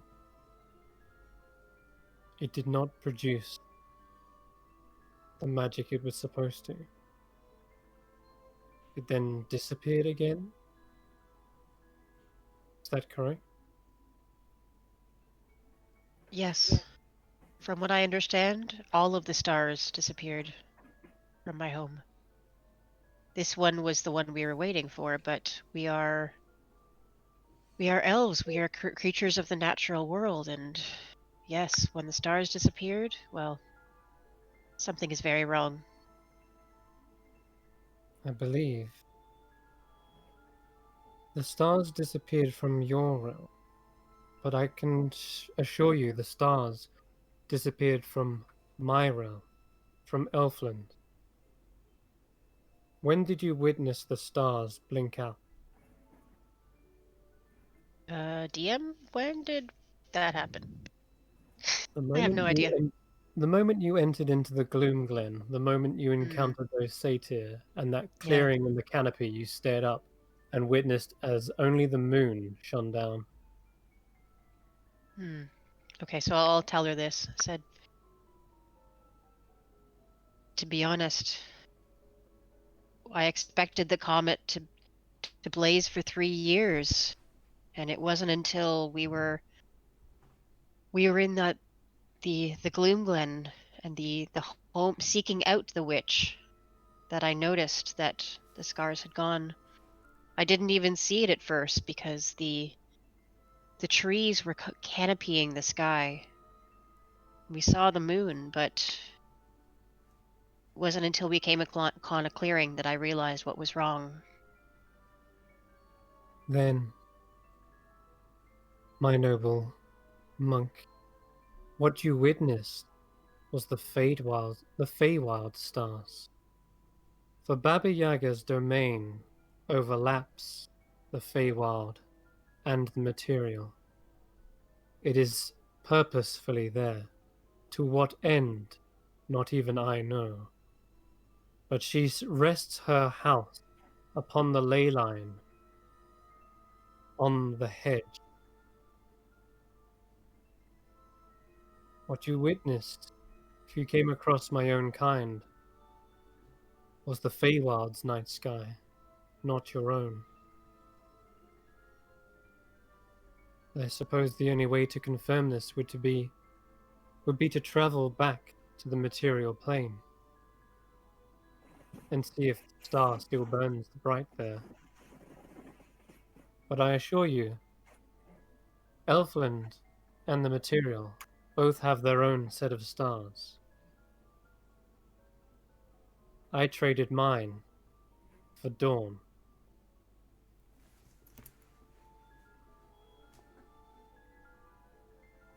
Well, we have to trade something. I have nothing. I have nothing to give but my service. Your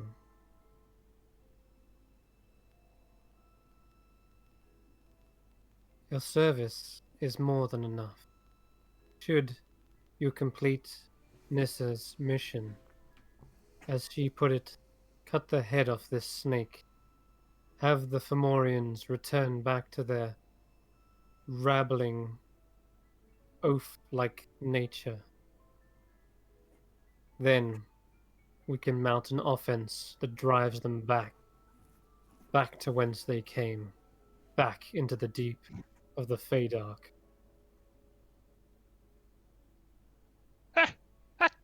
Wait, that's it. Gaia looks at Nissa and is trying to gauge what's going on with her.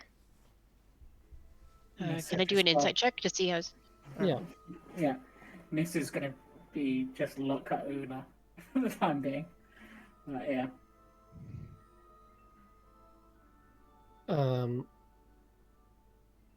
Yeah, go ahead, roll an insight check. I want to know if she's like supporting this idea. Like she's the one who's been fighting this fight and how she feels about all these strangers coming in. Okay. Insight 16, nice. So I'm not going to say what Nissa thinks, but I will say that Una has taken the fact that you've pledged service as truth and as almost law, that it need not be written. Speaking the words of offering service is almost like signing the agreement. And that's why she turns to you, Nissa, expectantly. And how does Nissa feel about this? Wait. Nissa's just like, you want me to take them down there? Who better? You have been trained all your life, Shimmermoon, to accomplish this task. Yes, I have, but I was hoping for someone less material worldy. Well, hang on. They've had no experience, from my understanding, of fighting Fomorians or anything of that nature. But the Fomorians have adapted to our fighting. They resist our glamours. They resist our sleep powder. They resist our bitter blossom. Perhaps what we need is a wild card in order to overcome this resistance. You raise a valid point. So would you say that Nissa kind of looks down upon these as, Yeah, she definitely or is it isn't. concern? There's a little bit of concern, but also a little bit of looking down on them. But that's mostly because she doesn't know anything about them really, so she's concerned that they might not be suitable, and so that's why she's looking down on them. Right. That's And kind of it. Una would probably know that Nissa tends to not really handle people well who aren't proven at being able to do what they do, what they need to be doing. Right. I guess that's what you kind of read from them, Daya. Mm. Well, it's true we are not familiar with your ways here, but if it means anything, we've been struggling through the witch's hut for some time now. We have encountered creatures, monsters, ethereal beings. We have The gone Light through Ward fire. himself.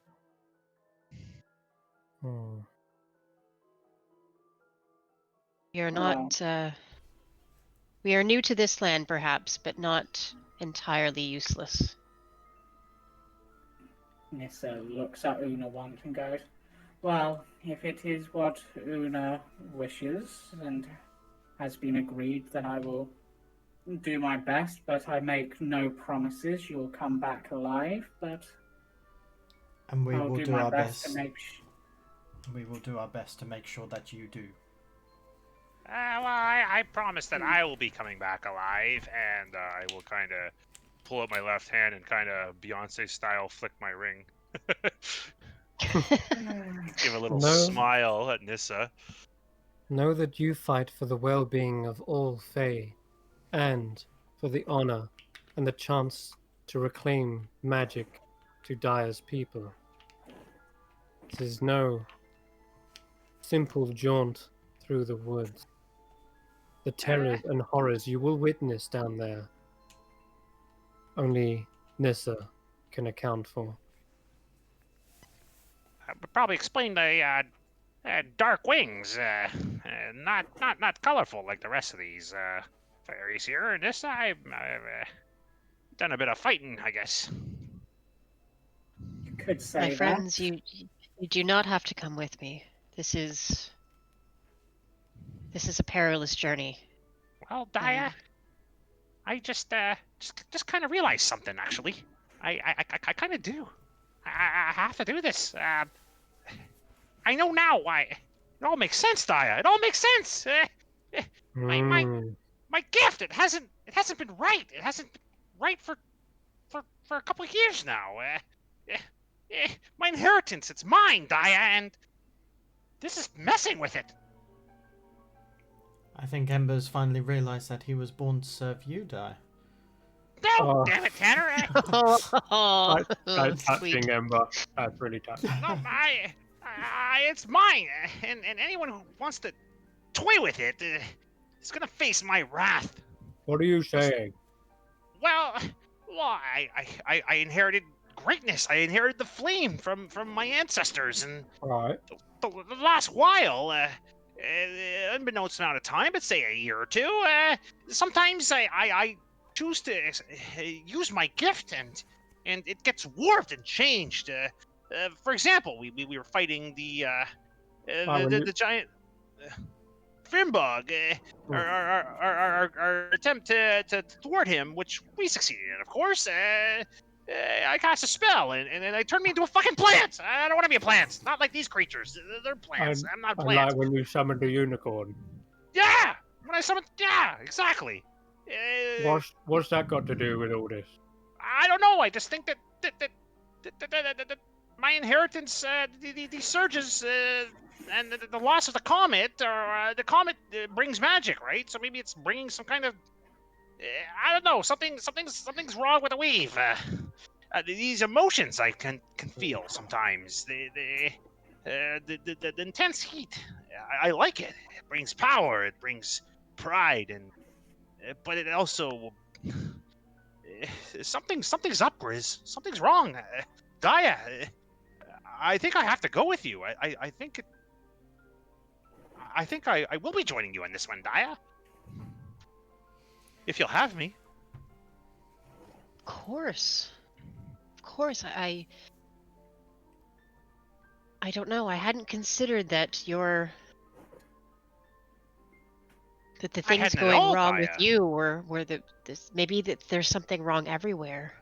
Well, I hadn't considered it until you happened to reveal your all the information result with the name of the comet specifically. That puts things into light for me, knowing that it's the Rithian star. That makes everything so much clearer, Daya. I wish you wouldn't have withheld that. I could have learned so much about myself. This has to be fixed before if I'm to use these gifts, this inheritance of mine to rise to greatness. I have to fix these loopholes, Daya. Daya's gonna turn slightly away from Ember, and she's gonna look at Tanner and say,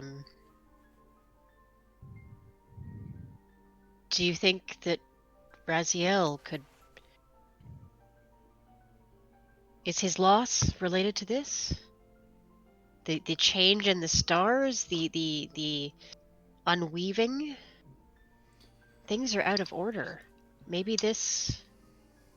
I mean, all I of don't want this to tempt is- you. I don't want to tempt you. I don't mean to do that, but Well, all maybe... of this has happened very much all at the same time. It's almost, well, coincidence that all of our paths just so seem to coalesce into each other. Maybe it is fate. Maybe we all have the same quest. And so in terms of that, That's I will also mind-boggling. be going with you. It's for certain my fate, but you will forever have my shield. Maybe you're going As with my me, Tanner. friends. Your job is to protect me. You'll Shut up, definitely Emma. be coming. There's no Something- qualms about this. Something about that statement, Nissa, reminds you of Dawn. I will fight by your side, each and every one of you, until my last breath. Don't swear that here. You might regret it. You have our obligations already, but if we can borrow your shield for a little while, then yes, thank you. Tanner will do Borrow. What a very choice of much like choice a of words. royal salute to them. And Nissa, Chest. Nissa Shimmermoon, you have your strike team. Sever the head of this unseelie threat. Make sure that dawn prevails. And when dawn comes, the stars will be of little use to us during the day. I shall bestow them back upon you, Daya. To do this, there is one more thing that is required. A new vessel. The last Elsewhere flask. It is shattered, under too much strain of using back and forth. Not only that, they are fragile things. In order to create a new one, the same puzzle piece lies on the battlefield. Within the Feydark, you must seek out an artifact known as the Chalice of the Void. For only a void can contain all of the night sky and fill it. You'll turn it into an elsewhere flask so that you may carry it back to your home. And if the stars are truly blotted out there, you may return them to their place. And I can only hope, that that returns honor as well, and magic to your people.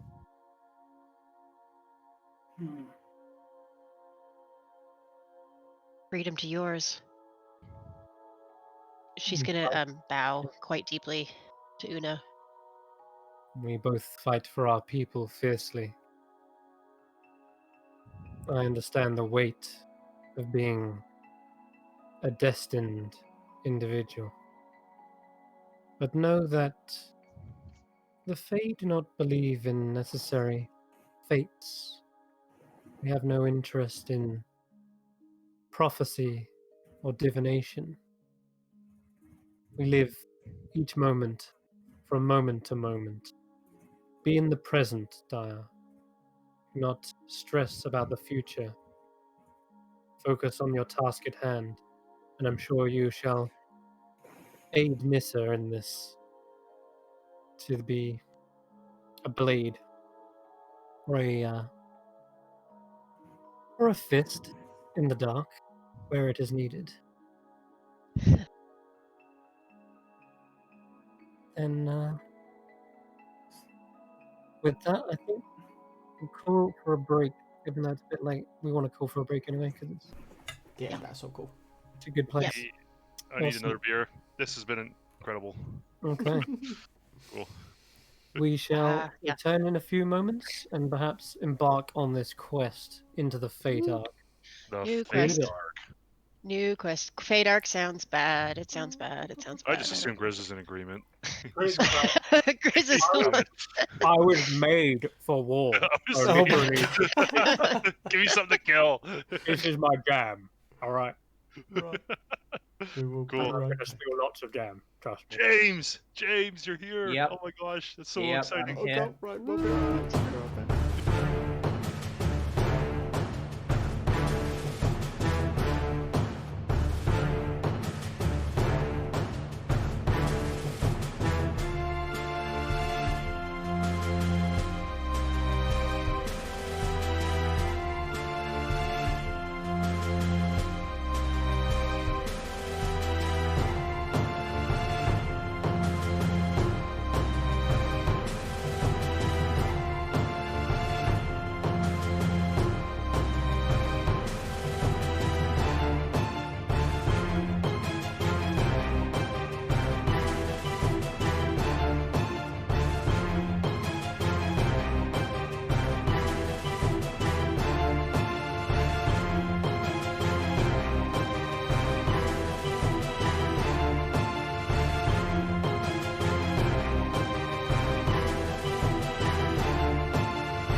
Welcome back, dreamers.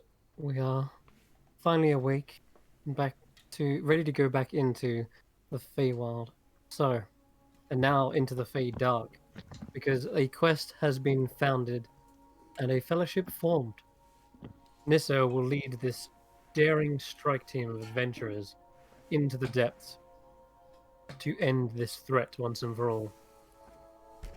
So, she turns to you all and says, "This will be no easy task, but you have my blessing.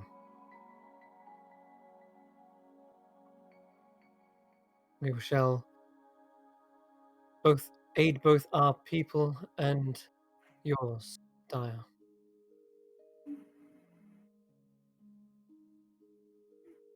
Well, we will do our best. I have everything to gain and everything to lose here, so what it's worth, I'm in this. And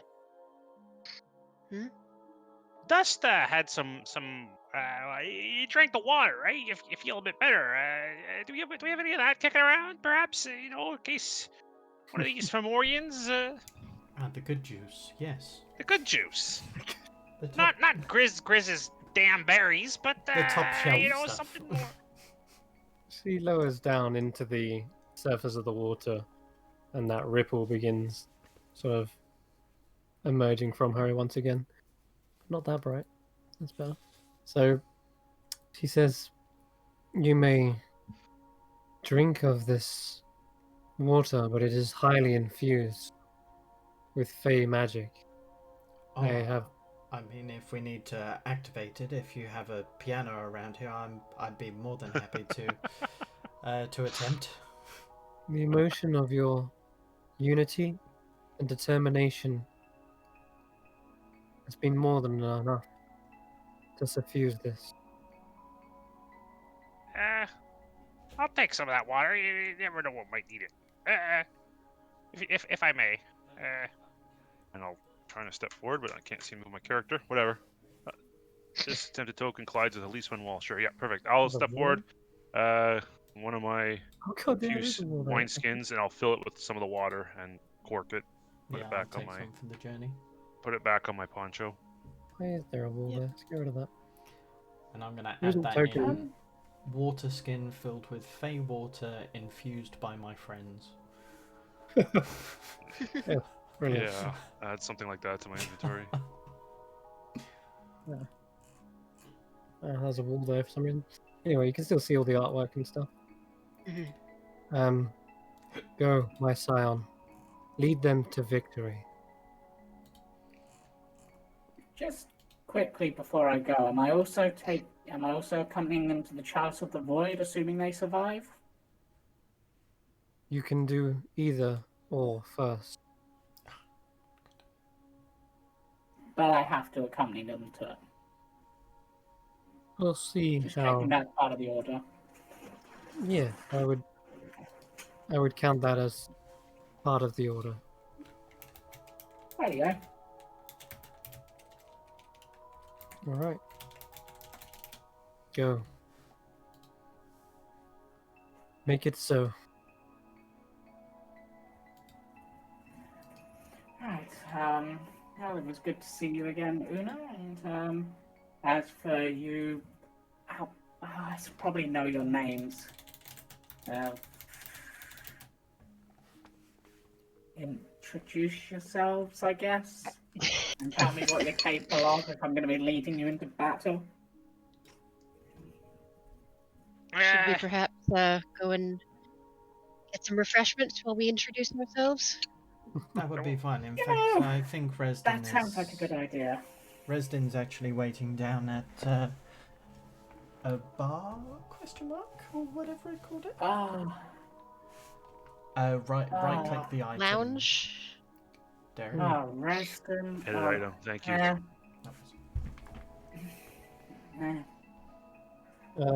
Before you go, Nista, let me see that arrow. Nissa reaches into her quiver and pulls out the arrow, which anyone who's watching would see is entirely made out of wood. There's not like a metal or a flint point. It's just completely wood. And Um, shows it The to same one with the fletching made of fairy wings. Yeah. And she looks over it and holds it aloft. And she seems to pull a small wispy strand from her forehead, like a memory almost plucked from her own mind. And it sparkles with fairy dust. And she sprinkles some of it over the arrow and says,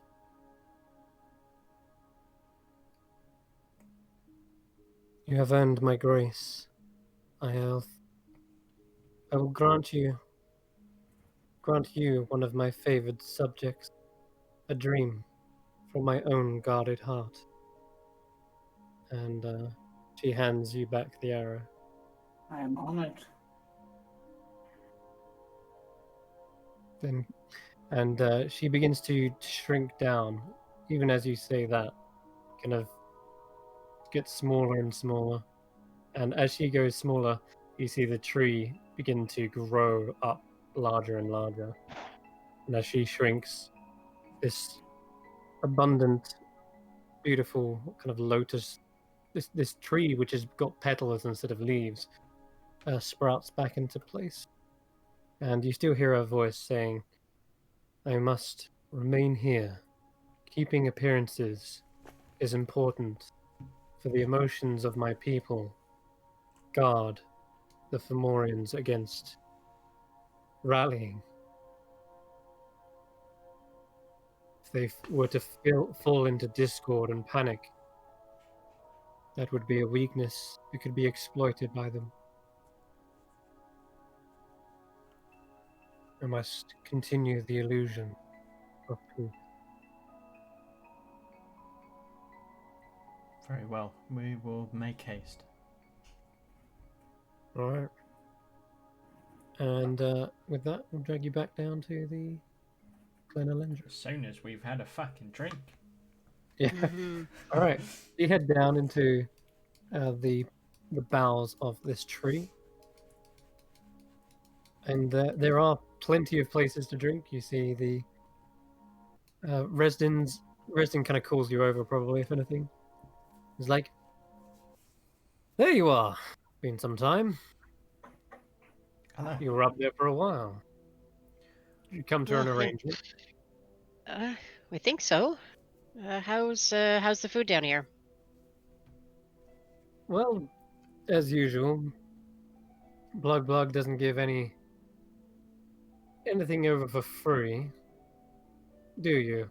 And he kind of looks over to this small little leaf that is behind the counter, and that's all you can see is it kind of like wafting around. Like you can hear bottles and glasses clinking behind the bar. All that's visible is this little leaf kind of going to and from. It's like a little sprig.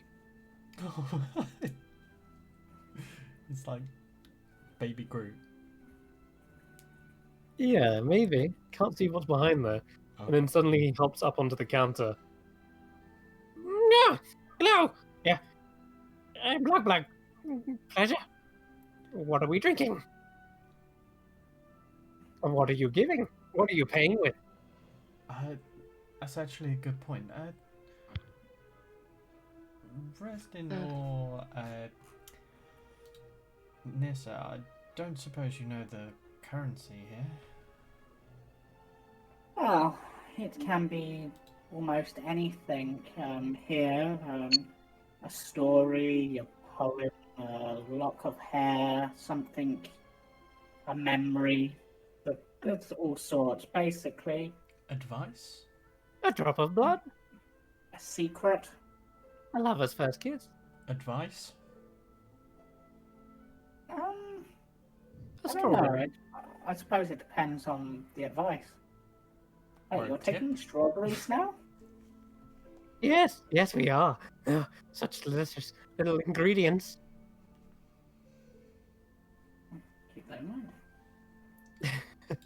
They have to be from the material. Oh, anything from the How? material plane. Yes, Oh, well, in that A case. sandwich. or a recipe. Oh. In fact, okay. So, I'll take a look and just kind of peruse the different drinks that they have. In fact, I mean, what do you have after everything we've been through? Anything strong for my kind? I can make something. Personalize it. Yes, That would be perfect. Blug is a master mixologist. And I don't suppose you have a quill and parchment. Hmm. You want to drink ink? Not quite, no. That I was going to prepare my payment. Ah, of course. Yes. Come here. You can write on the back of the menu. Ah, perfect. And Tanner will start scrolling. Ah, how dare you! Get out of my bar. What are you doing, Tanner? Oh crap! I snap my fingers and say, "That's exactly what I thought you wanted to know." Right. Let me get your payment. Fire, he's stumbling like a fool. Please, Well, allow me to tip very well. My ignorance. you had better. Talking like that. I apologize, and I almost outsiders. flinch. We good? Okay, right. Yeah. So I end up writing out the ingredients of what I think I tasted was within the sandwich that I stole from the Kenku. All right, sure. Yeah, Okay. that could work. I'll tell you what. We'll put a little roll behind it, maybe. What would it be? Intelligence? Trying to get around the heart. Do you know what? I mean, considering food, might be wisdom, because I think isn't the cook feat based on wisdom, like the chef feat.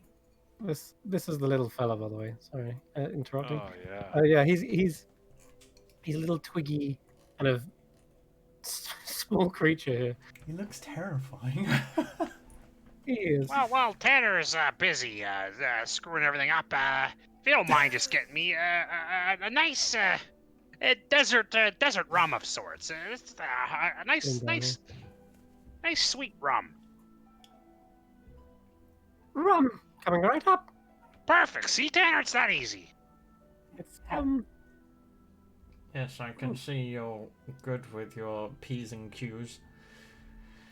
Have you considered what you're paying with? Payment will be rendered later. Please make sure you do have something. I could really not do with hearing a mandrake scream right now. A mandrake? Mm-hmm. Is Do that... not get on the bad side of a mandrake. Yes, very well. Chris, I asked a bit of a how much gold I was able to plunder while I was plundering. 'Cause Gold, I don't. handfuls and handfuls of it, but Resin sees you like kind of Yeah, I'll sifting through the attempt to gold, offer gold. and Resin's like, no, don't insult the man. There's no place that doesn't take gold, resident. It's fine. There is. You won't. You're not going to get anywhere with gold. You could come with what are those creatures called? A dragon's hoard of gold, and you probably still would be. They'd consider it an insult. Gold is a joke to the Fae, as are clothes. Yes. Oh, well, why didn't you say so? It has to be. You could actually trade him clothes. I'm not kidding. As a sort of gag. A joke might actually work as a something. Or maybe a performance of some kind. Can you juggle? I can, shit, I don't have my cards anymore. I gave my cards away. I gave them to Tux. Oh no. A drop of blood it is. He rubs his not giving hands any together. blood. Hmm? No. Well, I got one for you. How about a joke? What did the skeleton say to the elf? Would it kill you to put on some weight? Fuck! Tanner, pay this man. Sort of Hmm? stifles us.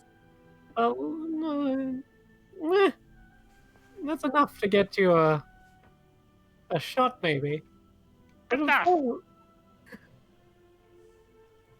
This is ridiculous. Doesn't take gold. What kind of nonsense? You pay with gold? What kind of nonsense is that? Shut up!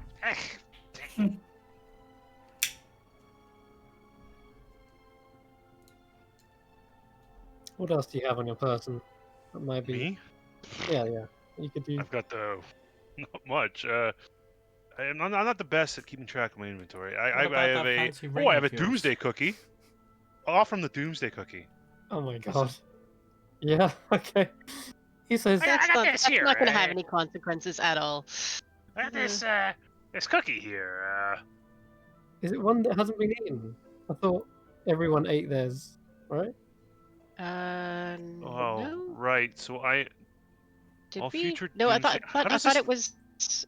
The doomsday cookie was supposed to revive you if you were killed by the thing. Yes. So what Okay, you've so- got is the revivify. You've got like a scroll of revivify. Yeah. So long as you die in that manner. Yeah. Oh. What manner was it again? When you die, roll on this table. Doomsday cookie prediction. Or what? I'll have to go and rewatch that. I've got a Dungeoneer's pack with some various mundane items in it. I've got a crowbar, a hammer, 10 pittance, 10 torches, a tinderbox. Ooh, I'll pull up my tinderbox. I'll offer him the tinderbox. Check this out. It makes fire. Wherever you want fire. Everyone likes fire, right? Oh. See? Fire. And I'll even do it once, and then light the flame in my right hand as I light the tinder, and show him. Look how much fire! Look how much fire you can make. And Resden turns to you and goes, "Are you out of your mind, man? You're offering a mandrake fire. That's like Yeah. offering. Oh god, no." You see the mandrake is screaming louder and louder the more you produce fire. And What's the problem here? I think we have a failure to communicate. roll a Constitution saving throw. Tanner's What? just sipping on his drink, watching this now. Oh boy. As this mandrake screams, it turns into an ear-piercing, grating noise. Why did we come here? We wanted to get drunk. You're offering a little guy made of twigs and leaves Why fire. can I not see my things up top? I gotta click on my name. It's because we need our tokens on the map technically. Ah, shit. Alright, it's Constitution, sorry. So, how do I do that? +3, without- by the way. Can you not open your sheet from your character? Like you. It's open, but I usually roll it from the top. But it's not. Yeah, There we you- go. your tokens. Yeah, then. so saves, Probably- Constitution, boom. Was that me as well? Sorry. I'm gonna say only Enver because he's in the immediate area. It's 11. Chris. Plus another 3. Oh, okay. 14. That's not as bad. All right, you didn't fail by 5 or more, which is good. So instead, you feel your body getting heavy, and it goes like almost solid. Feels stiff. Ah! Stop screaming! Ah, put out the fire! Shut up! Ah!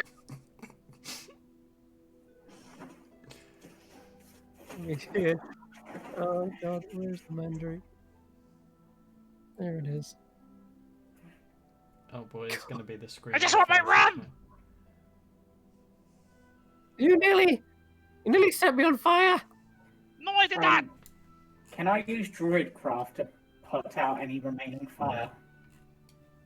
Yeah, you could actually. Because that's literally one of its things. Ah, So I'll just do that. Snap my fingers. ooh.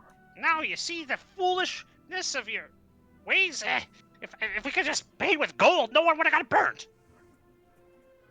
Seriously. No one Are would you have an got idiot? turned to stone either. I don't want the rum anymore.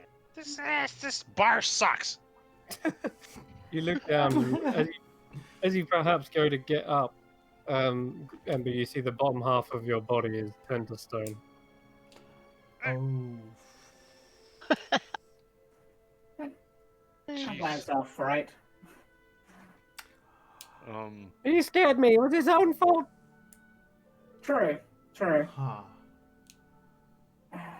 Yeah, that's a problem. That is a problem. 6 seconds later, roll me another Constitution save. Right? I'm going to definitely use my class feature here on this one. Yeah, to gain advantage. Because this sounds terrifying. Yep. Oh, okay. You overcome the effect and it ends. It's a 26, Mandrake. by the way. Yeah, that's more than enough. The effect ends and you start to see your body slowly and gradually returning back into the scorched flesh that is. There, this creature tried to turn me to stone. I You tried to think I just said hi to my bar. I think you need to pay the man, Ember. I don't pay Yeah, him anything. He owes me. you paid me with a threat. Pays you with flint and tinder. Paid you tried with a to threat. kill It's me. I just sort of consider this and just considering I'm meant to be like leading these groups for their side, so I'm going to at least try to keep them safe. I'm going to say perhaps you could consider it that he has paid you with the knowledge of the fear of what it's like. Don't take me for those stereotypes. I'm interested in things that will enhance my mixology, ingredients, recipes. Oh, Ember, you have quite And a lot of blood. bad shit, don't you? And he kind of whispers that. And blood. I could teach you how to make a love potion. Ooh, that's a good one, actually. Why didn't you Ooh, stop no. We know what's involved in that. No. Oh, yeah. Well, I refuse for that sacrilege to be let out. hang on now, Tanner. This could be very simple, actually. I didn't consider this. And what happens when it goes out to find ingredients, Ember? What ingredients? It's not gonna find it. Look at it. He's an idiot. Do you remember what the ingredients were? Yeah. It's quite simple to do, really. A feather of a dove and something from you. A dash of sweet sugar and bubblegum chewed. Yes, making a love potion is quite simple to do, Tanner. The voice of an angel must sing the spell, and the holder of the heart-shaped vial must never tell. You cannot achieve greatness without these things, Tanner. And without your potion, you'll have knights, not kings. Now give me my fucking rum!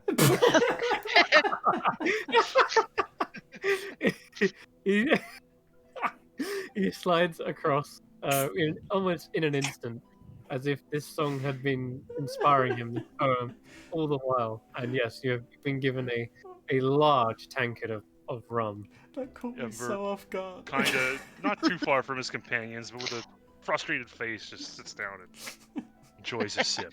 Hopefully, it's good. Grizz says, I think it was another one you were thinking Oh of. my god, yeah, it was another one. That's why I was listening to the lyrics and I was like, hang on, that doesn't sound right. There we go. And whilst... Did I list the wrong potion off? I don't know. No, I think that's the right one. No, it was the right one. At that point, Blug turns around and is like, well, it was a pleasure doing business. Now, anyone else? What can I get you? Dai's gonna stride up to the bar and say, what I would really, really like is something very, very strong that is grassy and fresh and green. Mm. Yes. Yes, Do you have perfect. anything like that? Absolutely. And he starts going over to all these little cabinets, opening them up. You see all kinds of herbs and mint leaves. It's more like lemongrass, all kinds. Except you recognize them at first, and then you're like, hang on, that doesn't quite look right, or it doesn't quite smell right. All of them have this uncanniness to them. Except you do notice one thing that's definitely recognizable is this little bowl of strawberries. Those are 100% from the material plane. So he has got a mixture of different things, but yeah, he starts putting together a sort of a herbal tea of sorts. Is that or something strong? You said. Yeah, yeah. Like no, Alcoholic. well, like an alcoholic tea is basically what I want. Yeah, that's right. Okay, cool. Yeah, going- The best he's of going- both worlds. yeah, he's gonna make just. Exactly. And yeah, I imagine he would. What would his preferred spirit be for this? Something like.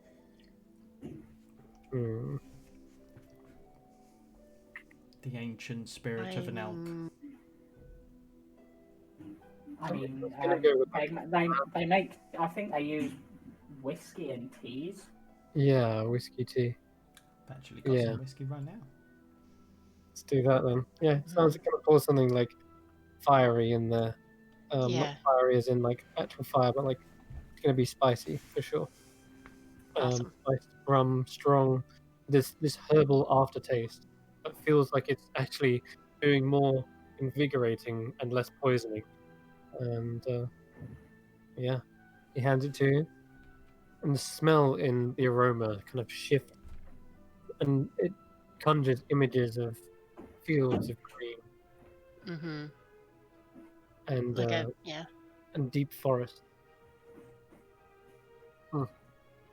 Smells like my home. It's wonderful. You are a true genius. He kind of has a little proud grin on his face. I'll have you know that we're on secret duty for Queen Una, so these drinks better be up to snuff.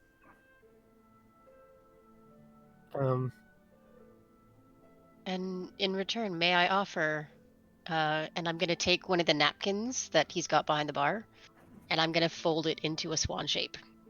Oh, amazing. Yeah, roll me a. Performance check. I was gonna say performance, but you can add dex because it being origami is very kind of dexterous. Yeah. It can also be expressed in art. Okay. That's up to you. I'll let you decide which you want to. No, Go. I will definitely add dex to that because, yeah. Oh So wow! 17 plus 5, 22. It's magnificent. It's perfection. Every fold, every crease, exact proportions. What creature is this? It's a large white bird called a swan. Fascinating. I'll tell you all about them with my next drink. How about that? I'd like that. And he places it up on one of his shelves. So a nice kind of centerfold in his little bar. Mm. And yeah. And Well, Dai's gonna go to the end of the bar and just drink for a little bit. I will very much join. And as you slide up, I'm gonna click my glass against yours and go. So that was something. That was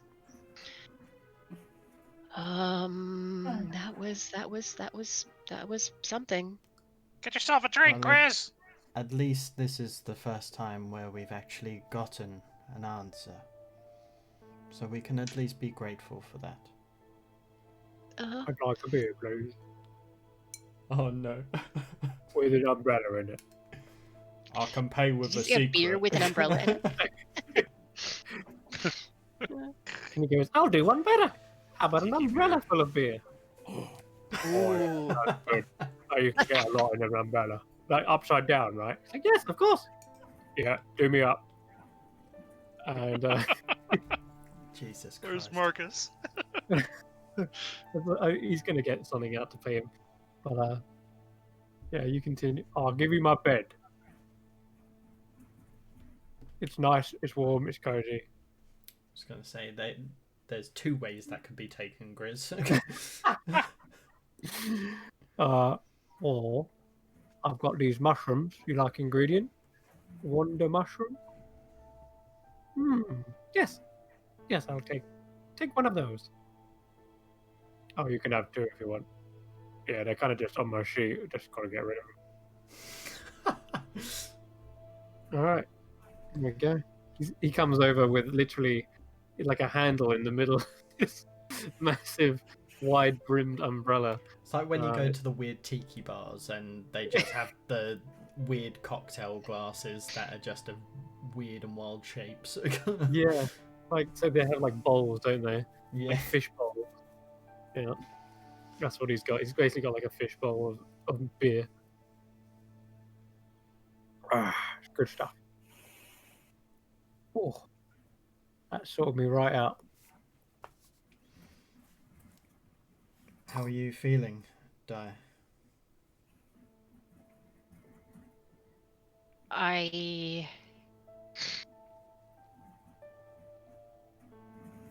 I'm struggling not to cry right now.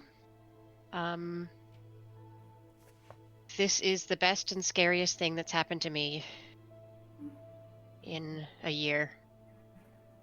This could change everything. This could set my life back on its path. And if I mess it up, this could ruin everything. This is what I came to the hut for. And I don't know if this is the end game, but all the clues, everything has been leading up to this. I had that dream about the flask full of stars at Granny Whitaker's. And to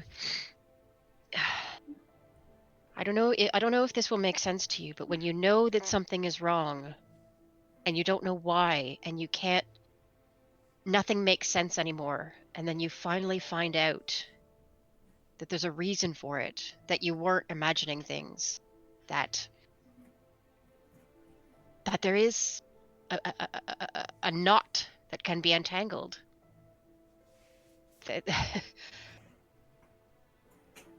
I feel free. I've never been more obliged and tied down and restricted in my life, but I feel so free because I know what I have to do. I mean, it will take a while to get used to the feeling. But I believe in you. Thank you. You can get through this. And thank you for your support, for agreeing so readily to come with. I mean, I wasn't lying. I truly do hope that this will bring you some answers about Raziel. I truly do hope that this is all connected and that by solving one problem, we solve all of our problems. But I hope so too. We didn't know that when you agreed to come with me to fight beside me. Well, it's what friends do. After all, we haven't known each other for that long, but everything we've been through, well, you've all saved my life on countless of occasions, and I definitely feel obliged to do the same. I consider you all friends, and as much as Ember is craving for my shield, I'm obliged to him as well. But I would walk to the end of the earths. I say earths, yes. For all of you. I just pray for the domino effect ahead that my answers, or my questions, will be answered. But I know this is what Raziel would have wanted of me. Sacrifice the paladin. You can try and sacrifice the paladin, but you know the blast radius gets the spellcasters first. Yeah, I was going to actually. Okay, Nissa's gonna order a drink. Yeah, I was gonna actually come up to Nissa. When you guys are. Yeah. So I'll just place a hand on Dara's shoulder. Warm smile and a nod. And another thing.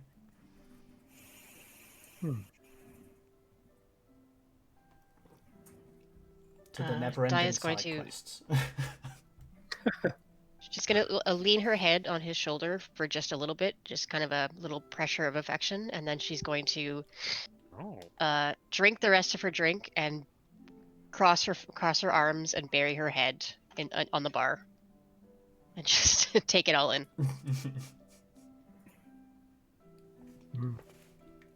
I will kind of look at Nissa and kind of grab my rum. Walk over. Oh, you're pretty tiny. Imagine this would probably do a bit of number on you, but I mean, it's try it. It's not as good as you know the rums I would drink and enjoy in Gaidia, but it's interesting. Here. I'll I think I'm going to order my own drink. Rum's not quite to my taste. tried What, it you can't before. handle it? Come on, I'm not gonna go to war with someone who can't handle rum. I just prefer whiskey. Fine. Whatever. Get your whiskey in. We'll talk. Yeah. Right, so Nissa is going to turn to the barkeep and be like, "Oh, I've got a poem in payment. Does that sound suitable?" Ooh, entertainment. Yes. Sing it loud. Let all the patrons hear. Right. There's a fay who lives in a fern, her wings so little, her feet so kittle. She was a tease, but certainly not the least. She flits through the grass with a skimpy dress of brass. She hides in the shrub and offers a defiant shrug. Her whistle beckons the birds, even the goblins dare leave their beds. Her step on petals of light springs, even with hair tied in ribbon strings. Mischievous little thing she was, other wary fays ought to pause. So carefree she treads, even mother could not knot her in a thread. Most often mamma wanton shoes, always she'd never heed but coos.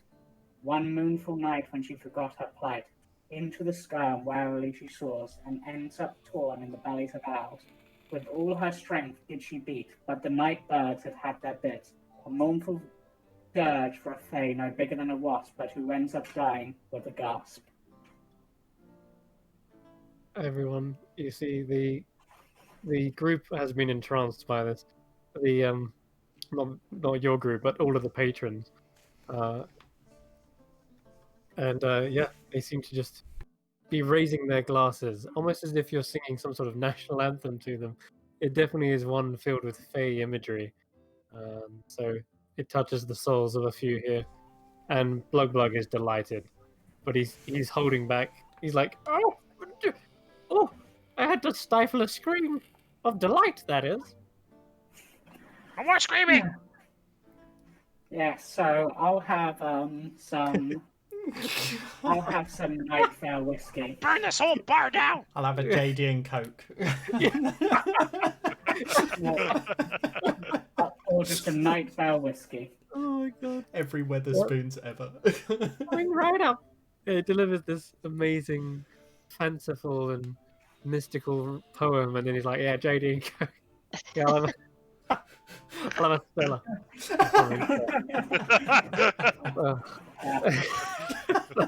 good, man. I could never buy Stella again because of you fuckers. Oh, great! You are most Oh, welcome, good. sir. I have an inspiration for that. That was amazing. Yeah, that was good. That was good.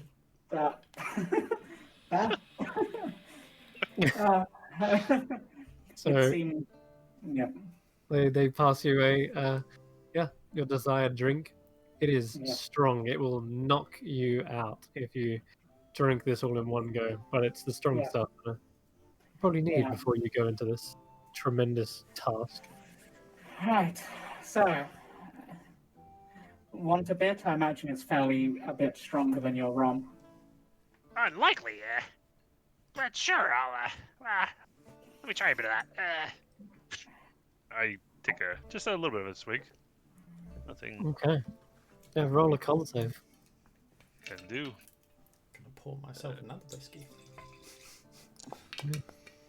Oh, that's not great. That's gonna be a Oh 10. boy, Oh, your body is Tanner, but it's funny, I know. It's actually him. Turn Your of body stoning, yeah. is rejecting the strange it is a 10, magic. by the way. Yeah. It's strong. It's tantalizing. It's dancing on your tongue. It's like everyone's invited to a party on there. Can you roll me a D100? This stuff was not meant to be drunk by mortal kind, it seems. Oh, Three. 3. Okay. Please let it be a fireball cast centered on self. that's a 7. No. This is the Fey Arcana. Don't worry, we're not in that. That is a different table to yours. So, oh man. Oh, okay, right. So this is strange. After you drink this, it doesn't feel like it's inflicting poison to you as much as it is. It's absorbing. It feels like you're the sponge. No, it feels like the drink is the sponge and your tongue is the liquid. It feels like the drink is drinking you. There we go. We got there at the end. Yes, in the Feywild, drink drinks you. So you have had your strength score reduced by 6. Oh, Wait, you... permanently? Yes, to a Wait, minimum of 1. Oh, okay. It Damn it. drinks in your strength, and oh, it feels. It's like only temporary. You don't. oh, it's a temporary change. Okay. Yeah, it's only temporary. Oh, Okay. I was gonna say that Derek said, "Is Shit. it permanent?" And you're like, "Yeah." It's like, what? No, Alright, not that harsh. Wow, that's a But drink that fucks until you it gets up. out of your system, right? So Okay, mod. Is there a way? Oops, that. Is there a way to like temporarily change your?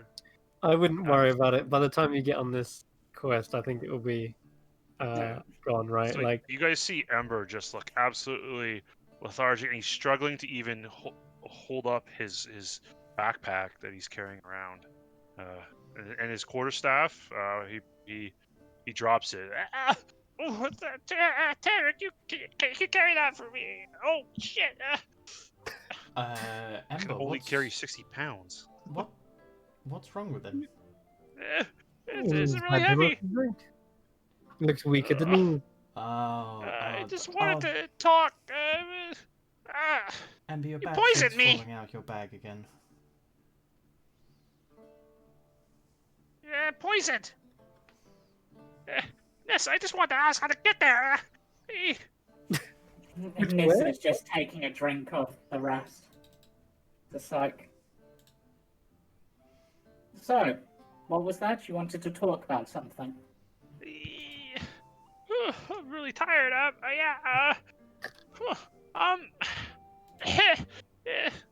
How do we, get down to this Feydark? What's that all about? Tell me more, little one. I'll whisper you something, James. Yeah. I was about to say, because that's actually something I'm not sure I know the answer about, character. I feel like I should, but I don't.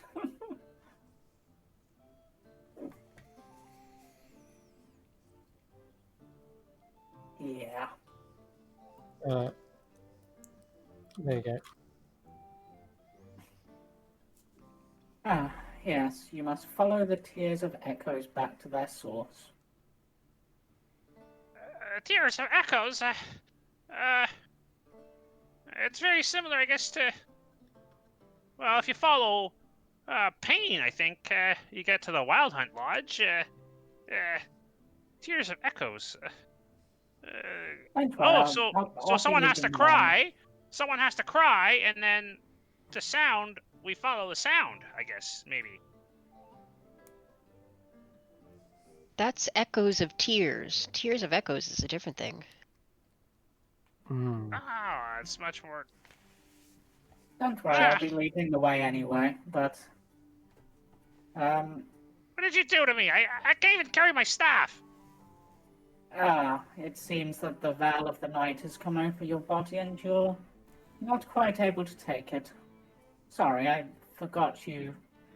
Material planers aren't quite designed for our drinks. Yeah, I don't see you drinking this rum. I'm just going Meanwhile- to take a swig of the rum because he keeps saying it doesn't taste particularly good to them because they don't like rum. To you, this is like natural. It's only when it's inside a non-fey body, right? Yeah. When weird rum? stuff manifests. Which means, by the way, Grizz is having some sort of experience right now. Oh boy, you just turn around and Grizz is tripping balls. For the next, well, funny enough, for the next hour, Grizz's movements become supernaturally light and graceful, and he ignores Yeah. difficult terrain and leaves no footprints. Oh my god, he's at Burning Man Fest. Oh, Jesus Christ. Oh, I feel like I could leap from the bar, use the umbrella, and become like Mary Poppins or something. In fact, I'm gonna try this. Mary who? He's gonna finish downing it, and you see as he jumps off with the umbrella, instead of falling, he actually kind of gets taken up in the air, and he goes past a couple of Fae inside one of those dandelion elevators. He's oh hello. He waves. And they're just like, oh, what the? Dia, he's starting to look like you. I just look down Uh-huh. at my own drink and look up at Diana. I'm going now. Give my plane rum needs back. me. Oh, we're I'm gonna- going to die here. I'm gonna die. I'm gonna enjoy a drink first, I guess. This seems like it's really dangerous. So, tell me more about these Fomorians. Can I burn them at least? Before we continue on with this, perhaps we should do what we came down here to do and introduce ourselves to our new party Oh, right, member. yes.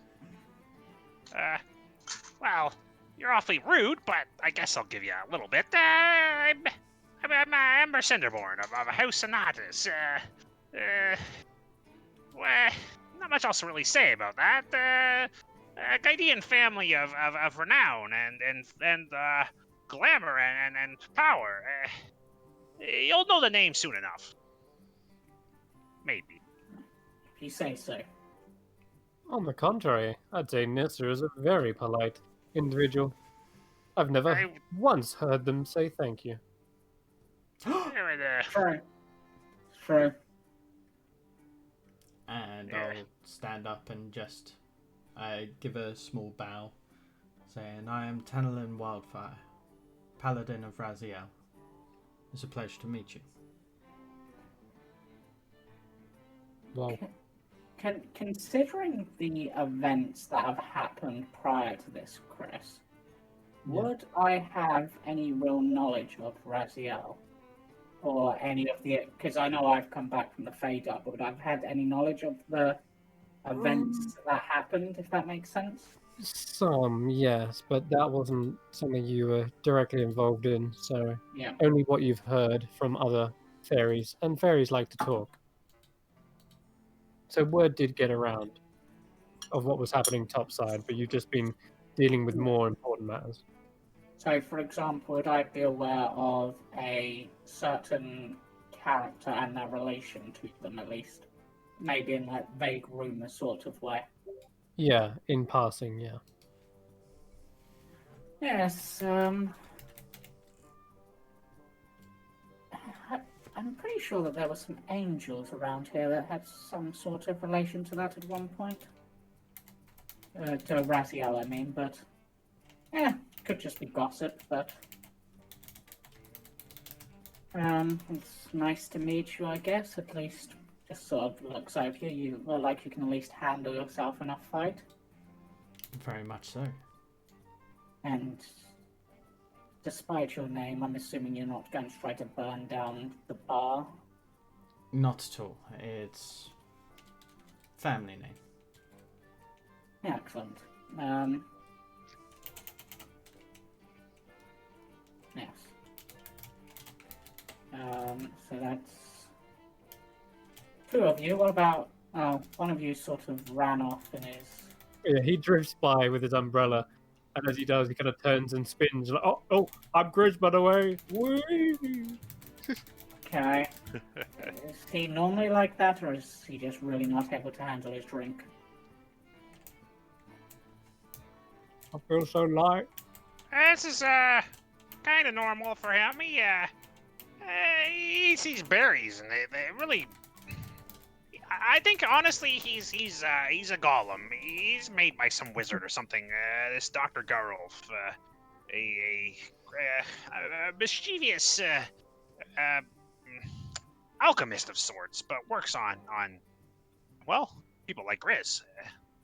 We can't really figure him out. We've been working on it. It's a long story, but just know that he can be commanded in certain manners, and he's not too bright, but he's very strong and wields a fiery axe, one that would cut this bartender down in half should he ever attempt any such nonsense again. How have you survived even this long in the Feywild? If I'm 100% honest, we don't know how he survived in the material plane either.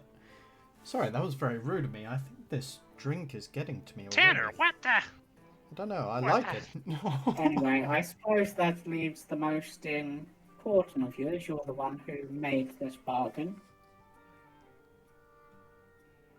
Me? Yes. I mean, me? I'm I'll just kind of nudge. sorry, what was the question? Basically introducing yourself. Oh, Yes. right. Yeah, sorry, I forgot we were doing that. This drink is very strong. My name is Daya. I am an elf. I trained as a monk before I was sent on this journey. And, well, Okay. I'm on this journey to fix magic in the world, I guess, which is not what I intended to do. Fair enough. She also punches hard.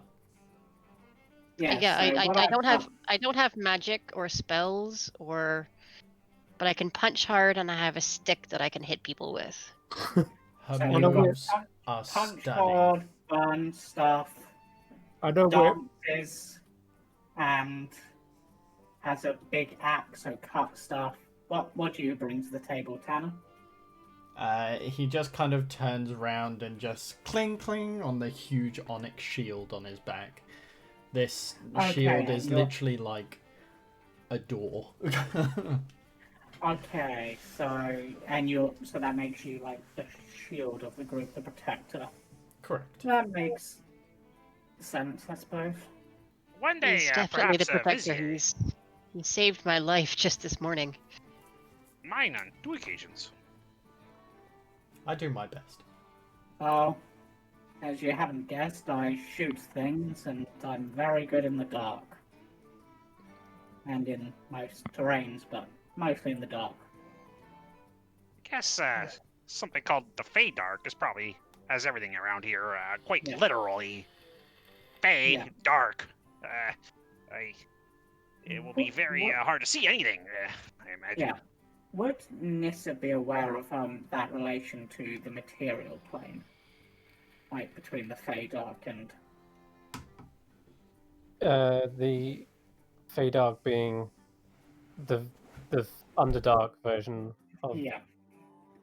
Yes, I think. Well. Yeah. Yes, But- but it's nothing you've ever been interested in. Yes. necessarily? Yes. I've heard some rumours that, at least before the Fomorians got organized, that the Fey Dark is very similar to your material plane's Underdark, if you've ever been there, but God Some no! call it- What the hell would I some- do down there? some call it paradise in comparison, but I don't know. So, if you know anything about the Underdark, expect the Feydark to be similar but more Fey. But you Murderous know it well? operations and I've been fighting there for a while. I know it fairly well. Or very well, if you prefer. Oh, please. No. May I ask? And I am Resden. He butts in over Oh, time. okay. Yes, I know who you are. The Satyr King, well, former king, we've simply moved on in businesses. I'm partnered here with Tanner. He wants to get back to the material plane, and I feel like he owes me a small favor. I might tag along later, but I have no combat expertise or even the means to fight, so I'll stay here. Well, as I'll long as get- you put your skills to good use, then it's fine. Of course. In fact, I've got you another round, and he hands drinks out for everyone. Oh, he just kind of like awkwardly nudges his shoulder, just kind of like softly punch you. After Aw. it's like, I'm very sorry. I'm not used to these customs. I've been brought up my entire life coming from a noble background. It's all I know. Can't be that noble if you go around thanking people. Honestly. No. I don't actually know what to say to them. just be The, thankful that you don't have to say thank you anymore. Kind of ironic, isn't it? But isn't being thankful the same as being Yeah, spiteful here? that's what's weird about it, Tanner, is it doesn't No. make sense. Like, this whole place doesn't make any damn sense. Not quite. It's mostly the words that we can't stand. Oh, I see. But, ooh, nice. Change of music. Well done. There's some minstrels in the corner, sitting atop little mushroom stools. And they begin playing Brandenburg Concerto No. 3 in G Ah. major. Very nice. You know, I remember the one time I was here, they went to sit on those mushroom stools, but they weren't mushroom stools, they were myconids. That was a laugh. Like a what? Oh, you don't know what those are either, like mushroom people. Ember just looks at you with like a blank stare, still. I mean, blank and somewhat lethargic stare, as he's staring at his staff on the ground. Tanner, you gonna pick this up for me, please? Do I have to? I'm off duty. Nissa flips down and picks it up, even though it's probably like 10 times the size of her, and hands it to you. I'll do my best to hold on. I need this. I can still My imagine strength. just the bag falls on the floor and just all of the bat shit coming out. And the weight of the gold. A whole bunch of gold, too, would have probably fallen out from So- the gold that I took from the Phoenix. Yes, I believe you wanted to know about what we'll be up against. At least a little. It'd be nice, yeah. I think well, in your best interest as well. The more we know, the more useful we can be. Yeah. Hmm. Well, how best to put this? In common, to start with.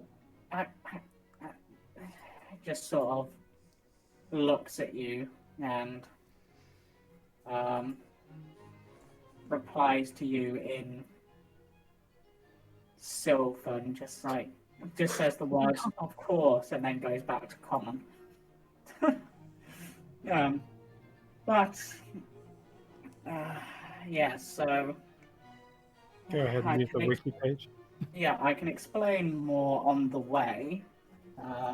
Don't want to reveal too much, but Fomorians are giants that have been, well, they're considered to be the most hideous and wicked of all the giant races. They're very deformed, though. Not, they tend to be just using quite basic weaponries. They tend to be hairless, not that that matters. Do they They generally have have any weaknesses?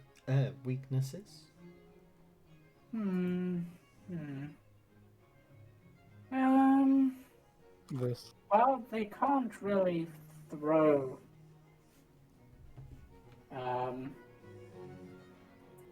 things as well as other giants, which is good. They tend to be a bit sneakier, and normally their weakness is they're very disloyal to each other and can succumb to their greed, but it's kind of tricky. They don't really need much food a lot of the time. We're gonna have skilled giants? Well, hopefully we won't have to fight too many of them. But as our plan is to sneak in and take out whoever's in charge of them. But Are they intelligent or cunning? not You remember that? particularly. Yeah, you remember that Una kind of regarded them as oafs and rabble. Right. That Yes. That's right. Okay. Yep. I dare Except, say, but the sneaking part is the only part that I'm really worried about. well, I have ways to help with that. Very Not necessarily to make it perfect, but I can at least help a little bit. The I'd appreciate darkness is something I'm good with. But yes, in terms of intelligence or cunning, about the most intelligent they are is they'll just sort of stand still and wait for someone to go past and then hit them on the back of the head. But recently, they've almost been tactical. It's strange.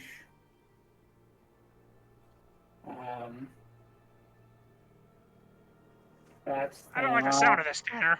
possibly the worst thing about them is their eyes. They are able to pass on their deformities to others, which can be resisted, but they can't do it often, from my understanding. But it can cause intense pain and even immobilize people in the worst of cases. Oh, like old Mr. Mandrake over there. Thanks, buddy. How do they? Sorry. Me to a Fomorian? I don't deal with that evil eye. How do they pass it on, and what does it have to do with They stare eyes? at you. Really? It's Fascinating. known as some call it the evil eye. similar to a essentially- beholder almost. Yes, they stare at you and Basilisk. yes. I heard from the grapevine that Fomorians became obsessed with beauty, that they took on the Yeah. role of a witch.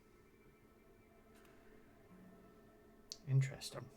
Baba Yeah. Yaga has her hands everywhere. I imagine she has something to do with this. They were originally one of the most beautiful races, from what I understand, but they became twisted by a lust for power and magic that drove them to try to, and still do try to, conquer the Feywild, seeking the magic. But the Fey fought back, and for their actions they were cursed. Their bodies warped to reflect the evil within their hearts, and it's actually kind of interesting that these seem to be the task that you have been assigned, Dire, because they were robbed of their magic as part of their curse.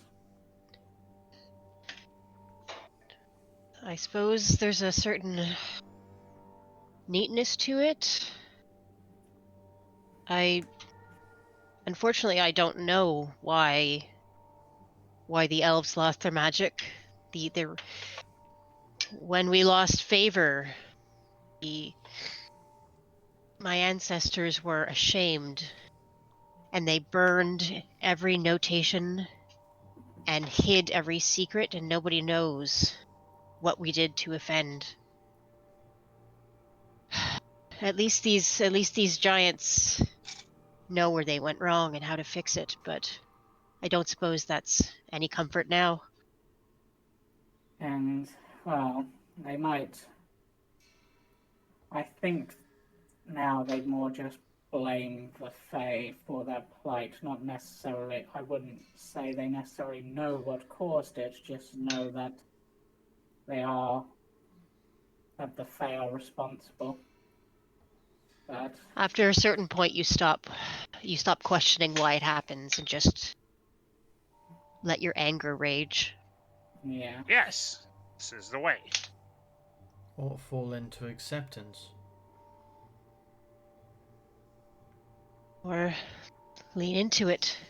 If you've been made ugly and cruel and foolish, then you become the best, the ugliest, the cruelest, and the most foolish you can be. yes, If that's what the But- gods have meant for you. yes. Is that I- all of the enemies in the? Is it just the No. Fomorians you're dealing with, or what could be No, potentially leading them? Do you think? something smart. What would they align with something intelligent? That Uh, sounds. That's what baffles me. It's like it's not even so much like they seem to be aligned, because even if they had a smart leader, they would not. I can't see them being smart enough to follow those sort of orders. It's almost like someone's literally pulling the strings almost. Hmm. But if I was to guess, the only thing that comes to mind No, don't say it. would be No. something old Okay. that knows how to. I can't think exactly what it would be. Old like That's- what? What does your Wikipedia eye say? Hmm, it's rare to see them, but can I use the last two words that are on that thing that you sent me, Chris? Yes. It is Mysteries. potentially I like a deep dragon, though that doesn't seem right. Deep dragon. Yes. Perhaps it's Dragons the, in the Fae. Well, hang on now. Well, let's think about this. Okay, so the Baba Yaga and Lady Una had a deal for the stars, right? Right? You understand that? Yeah. Nissa, do you know about this? Your Lady Una isn't as Miss Nicey Fairy Lady that you think she is. She's done some shady ass shit, and she sold your stars. She's She made a tried- mistake. She traded the stars to try to bring the dawn.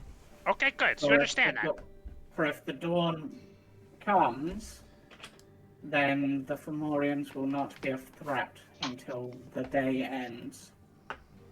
Right. So the Baba Yaga needs those stars to travel to other planes. That's what she uses them for. Oh. That's so perhaps the Baba Yaga, being very, very clever, probably a lot more clever than Lady Una, said, you know what? You can have your stars back. Returns her the stars for another favor, and then plots to have the stars returned to her by heading to the Feydark and taking control of these Fomorians and turning them against her. Again, No. That can't be right. why, Grizz? Because Baba Yaga would never do that. She's too nice. You're ridiculous.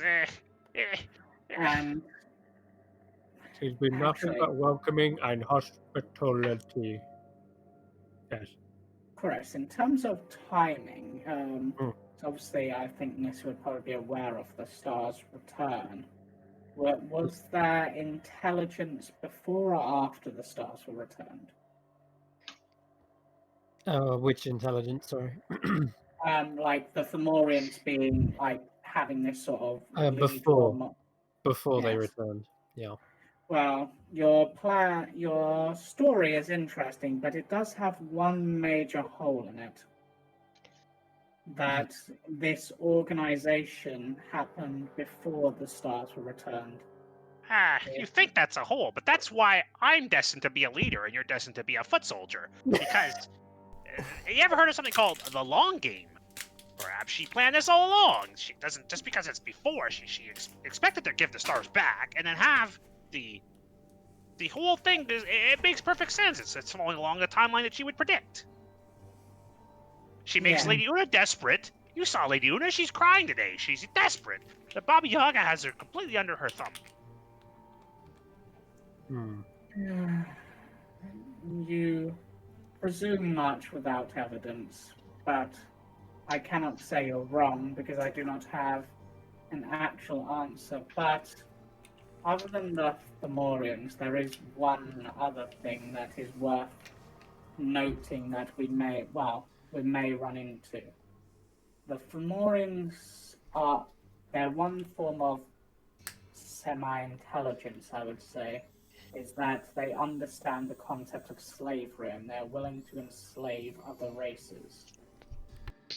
So it's possible that we may run into their slaves, which could be maybe some other Fey, or they A number of also, things, I imagine. yes, they also have a number of creatures that they may have in their lair, insects, boggles, all sorts. These So, mindless. Oh, boggles! I hate those things. yes. Whoa. A creature so stupid wouldn't be capable of leading servants or slaves. Perhaps, maybe. I think from my understanding of it, they treat them as slaves, but the slaves don't often survive very long. Doesn't sound ideal. Sounds like you've got a lot to cut your way through. Yes, Sounds like but a job for you, hopefully- Chris. But hopefully we can be like a blade in the night and not a hammer on a door. It's a really poor metaphor. Quite. But whatever it is that is there, hopefully between us we can deal with it. Cut the head off the snake, the Fomorians return to normal, Dawn drives them back, Dawn comes. As long as it is a snake and not a dragon, it shouldn't be too much trouble. Well, I guess we'll see. Yes. If it is a dragon, it will be tricky, but even dragons have their weak spots. Dawn returns and the stars return to the Baba Yaga. Funny how that works out for her.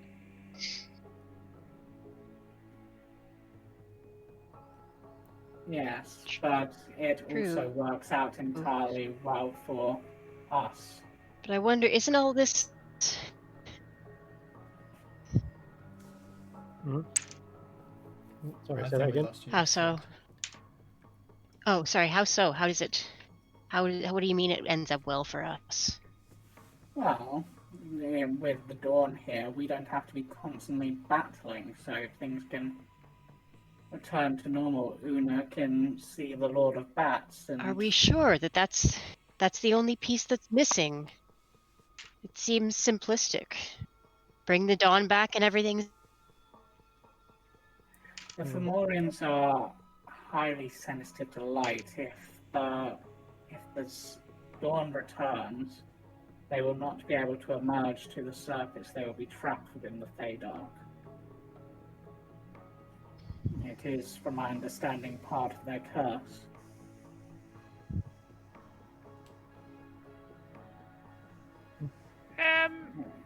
Would there possibly if a Goth were to come to the Feywild, would he or they likely end up in this Feydark? We might encounter an old friend down there.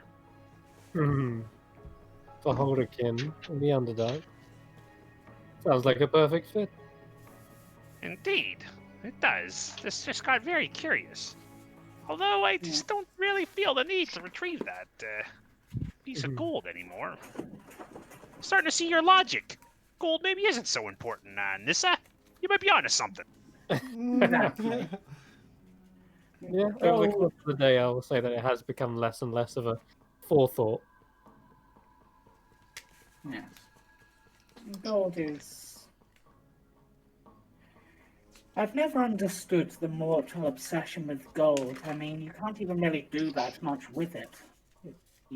I mean, if you made a sword or some armor out of it, it would just break. It'll bend and buckle. You can make pretty things out of it, but you can make pretty things out of prettier things. It's materialistic, very much so. Yes, which is probably why those of the material plane like it so much. Well, just as you trade favors here, they trade favors. They trade gold up there. Something in exchange for something else. A favor in exchange for a favor. A secret in exchange for an item. A gold coin in exchange for food, shelter, service, anything. It makes an amount of sense, I suppose, but when you can gain something more useful, I mean, or more beautiful, such as that lovely folding thing you did, that was fairly impressive. Kind of jealous, actually, that's the Mandrake got that, but it's, but so wait, is Grit actually speaking giant? He is, yeah. He's singing, "Cause we are living in a material world, and I'm a material girl." Oh, so I reply in giant. Oh, so you want to be referred to as female? I'll keep that in mind. Oh, you speak giant? Yes, I fought them long enough. I picked up a bit. Oh, I'm not alone anymore. He speaks in giant. Gorog, Funa, Unk, Atu. Stop talking so funny, Grizz. Aruk Sukaduna. You see Grizz flex. Yeah. The fuck are they doing, Tanner? I turn to Dyer and I start speaking in Elvish. Erida Efalor. It's like, let's make Ember really uncomfortable. Yeah, Amber just looks at these four others, 2 and 2, and just looks really pissed off. I just sort of change my language and start speaking Elvish, joining in their conversation. What is this? Come on now. Guy's gonna smile back at Tanner and Nissa and say, "Oh, I like this game very much." Well, stop it! This isn't fair. I don't know what you're saying. Stop it! Oh, sorry, Ember. Let me just involve you in our conversation. Bear with me. And I just I pull out a tinderbox and just start fumbling around with some matches. Oh no! Wow. Amber just looks dumbfounded and disrespected. I won't forget about this, Tanner. Wow, I won't forget about this. these drinks are incredible. Nissa just pats Ember on the head. Get away from me! Shoo! Insect! You're trying to extinguish me. And then Nissa just sort of leans over to her quiver and just says something in Sylvan. Ooh, I don't speak that. No, I speak Celestial. Grizz understands. Yeah, I spent great. Are you crazy? You just talk to... Actually, I talk to my axe sometimes. comforting. Oh, you speak Sylvan as well. Well, I do. I do have one other thing. No, actually, never mind on that. But This one's some kind of bear spirit. You see the arrow flutter its wings ever so slightly and kind of jostle in the quiver. Oh. And as it does that, Grizz is like, oh, whoa, whoa. And you see Grizz's axe, a rune glows on it slightly. What? oh, And then you see the arrow flutter its wings again. And then the axe glows back. What is going on here? Oh, no. These arrows and axes got a little something going on. Is my axe chatting up your arrow? I thought it was going on. I think so. Honestly, it seems that way. But they don't get a chance to talk to people very often. My axe was an ancestral heirloom passed down from my people, but apparently it's got some magic in it. Yeah, this was given to me by my master. Oh. The wings are my master's. Whoa. Wait, what? It looks to the other group. Like all of you guys. Did he just did she just did she Yeah, murder? She's murdered a mentor. Yeah, I'm not sure. I didn't want to ask. I'm not sure how things are done here, but are those... When you say those are the wings of your masters, do you mean that Literally. they gave up their wings? Or did you take them? Don't answer that. They gave them up, but I took them, if that makes sense. They Did lost they- them and you inherited them? That's probably closest to it. Yeah, I don't really, never mind. This is all too much to handle. This I rum, can- it's getting to start to really... I can show you a cool trick with my arrow if you like. No, Oh, yes, please. yeah, shoot Daya. It is a very What? funny joke. No, I imagine you shoot me. I just sort of turn and aim at probably just a bit of the wall and fire the arrow. Bloodbug screams slightly. Oh, sorry, Bob. I'm just. Hey, you might not have seen this too. Consider this extra payment, and then I just sort of whistle, and the arrow comes back to me. That's dope! Oh, Sick. that's so cool. That's very cool. As it flies back into the quiver, you see it quite literally flies because the wings on the side, as the fletching, actually flaps Oh, very that's so quickly. cool.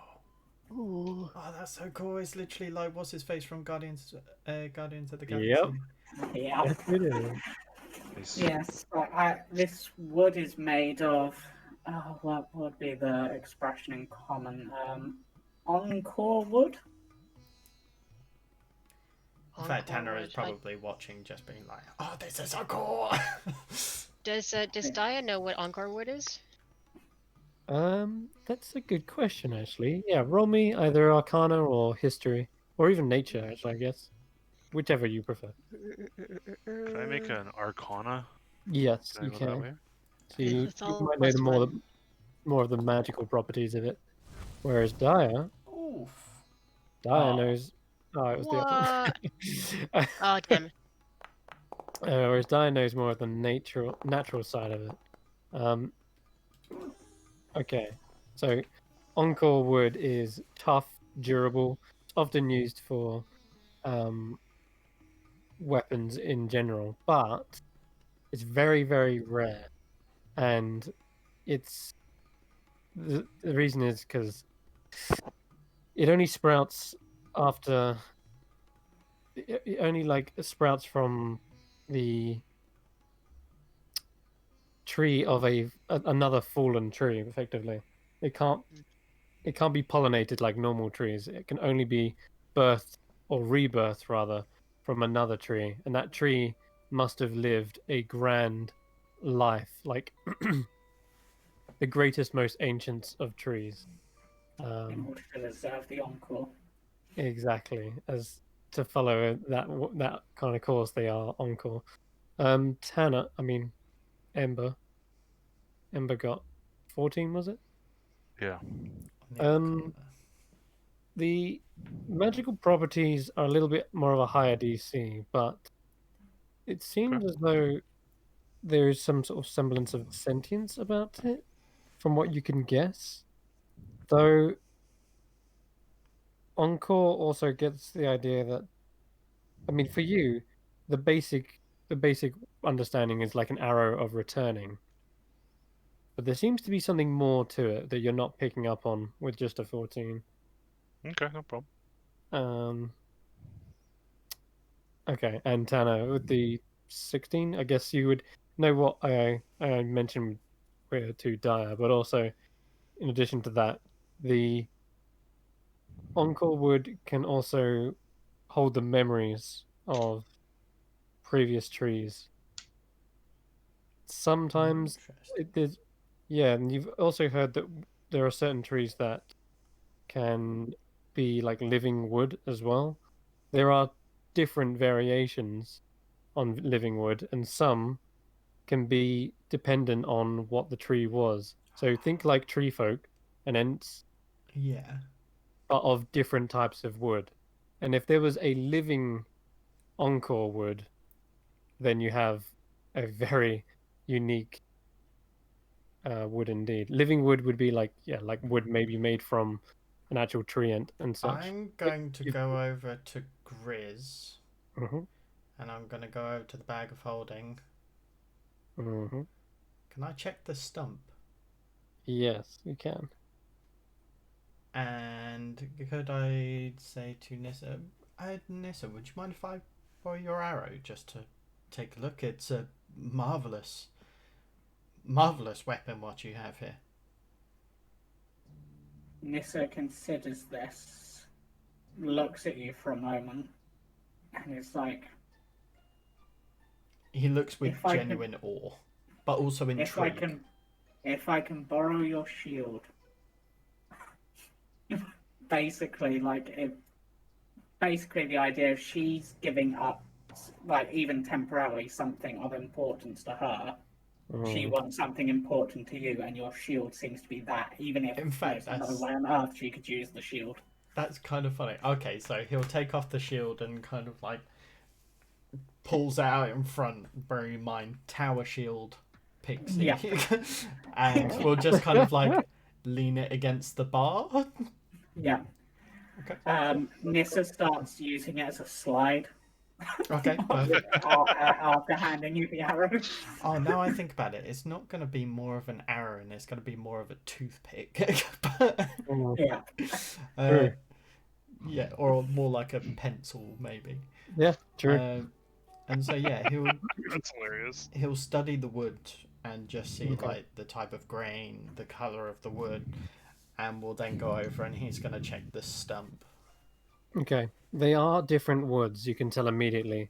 The encore wood seems to be slightly darker and smoother, whereas the one with the stump is full of knots. It's more bobbly and yeah, I guess wild. But you can imagine the encore wood is more of a straight tree, maybe even more like a dark spruce. But Goddamn, I was going to say it's like you've made it out of a tree, folk. What? but Okay. there, like I've mentioned, there are many types and variations of living wood. Yeah. You could have living oak, you could have living willow. Yeah. Yeah. Okay. So Gotcha. if this, and that's where you kind of go with your 16, is that could potentially be living encore wood. And I'll kind of like throw the arrow back like a paper aeroplane. Yeah.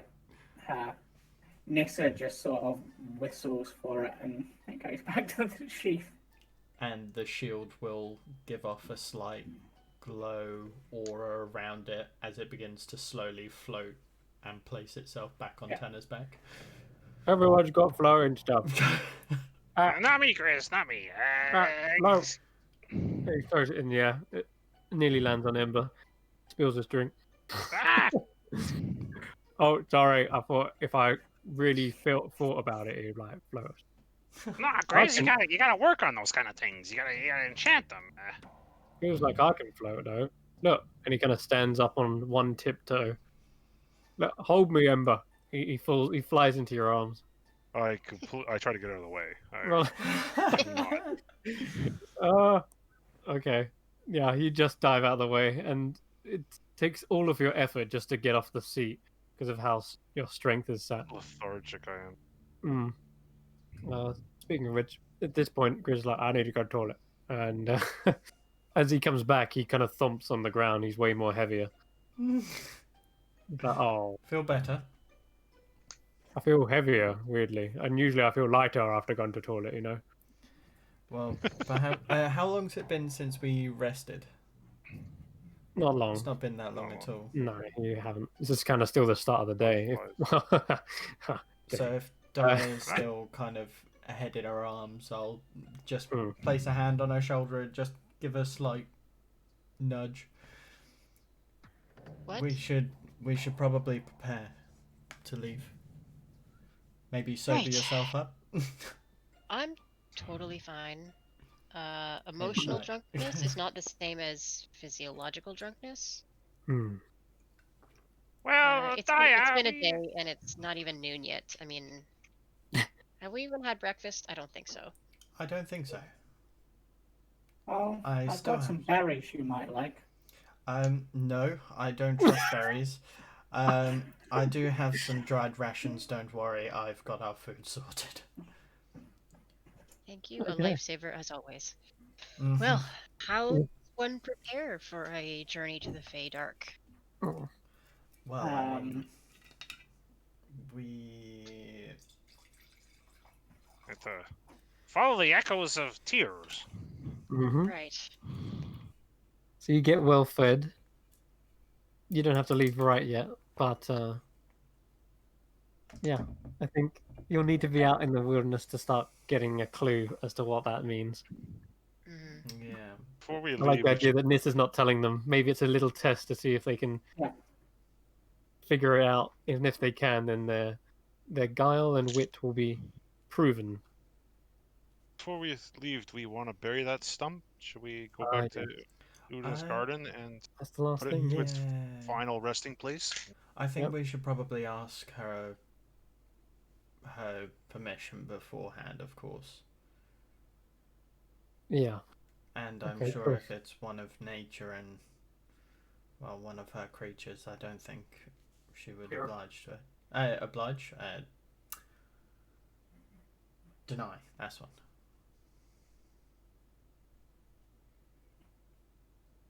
Oh, has Chris gone? Okay, so so we're going to head over to the gardens, and then what do you think we're going to need, Nissa? I mean, you know these lands well, and in fact, good question. In fact, now I think about it, I'm not sure if you can answer it, James, but Yeah. sleeping in the Feywild, we had a couple of issues in terms of the wild hunt, effectively telling us that if we slept in this place, then, well, we'd be haunted effectively. Oh, I do have a way that you could sleep, but in the Feywild, but not in the Feywild. Ah, yeah. Okay. I'm just But, thinking the last thing we want to do is be stuck in the middle of nowhere with no way of resting, especially us of mortal kin. Actually, that particular spell only lasts an hour, doesn't it, Chris? It does, What I'm yes. thinking of. But Well, it's- maybe it- not for like a full sleep, but might help. Ooh. So we'll do the stump burial and then we'll end session. Okay. Wrap it up. So you can head back up into Una's gardens, and if you're holding the stump, she notices it and says, "My, how did you come to possess one of the great Relcath's branches?" Relcath. It should be melons. I thought. We bring the wrong branches?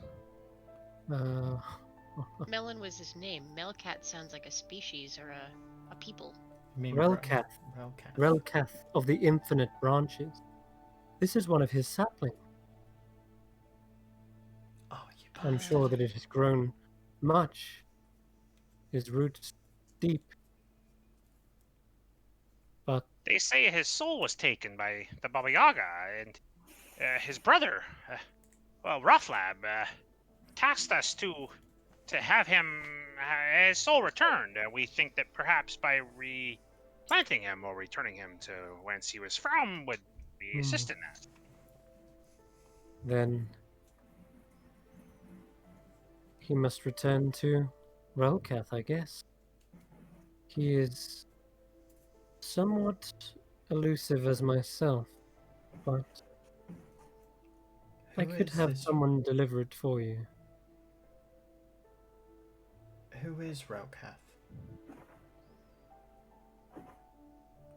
Relcath is, like myself, an archfey, deep in a murmuring boss, where the tree's memories span centuries. The simple banner of green and copper signifies an elder whose rings number more than a fairy's day.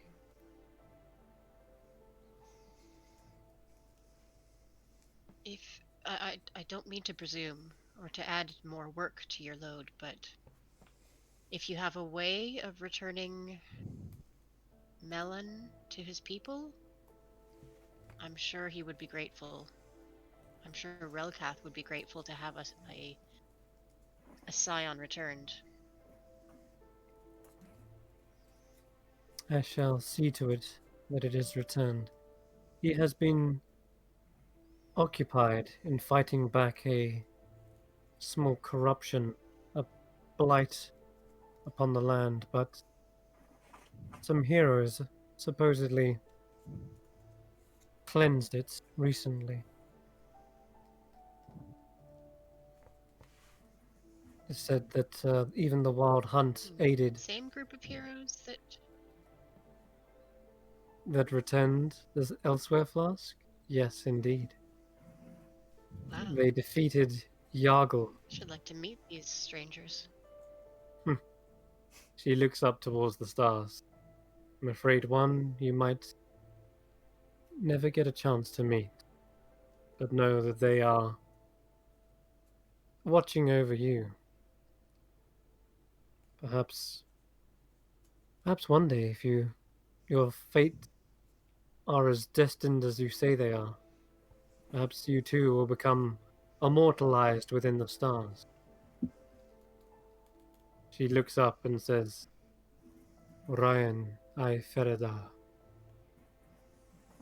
which is Elvish for Orin the Hunter.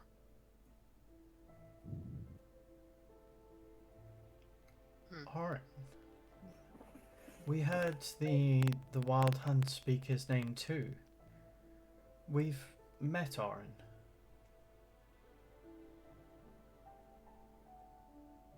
You've met him in life? In the material plane, yes. We met him in death. So is his body within the material plane an afterlife of his life within the Feywild? Because everyone calls him the great hunter and many, He many wasn't very other great. names, but he was, 3'8" foot fetish, bad scent and direction. Shoe fetish, more like. He said, I cannot say if the Orin you've met is the one and the same, but the description matches. A gnome, like Tyro. Indeed, Tyro was much more interesting. a noble race. A gnome, but cautious, careful. A noble race. On the contrary, Orin was reckless. But you say you met a careful version of him? Perhaps he truly was just an after him. A sort of cameo in your world. Does that happen a lot? It does. In dreams.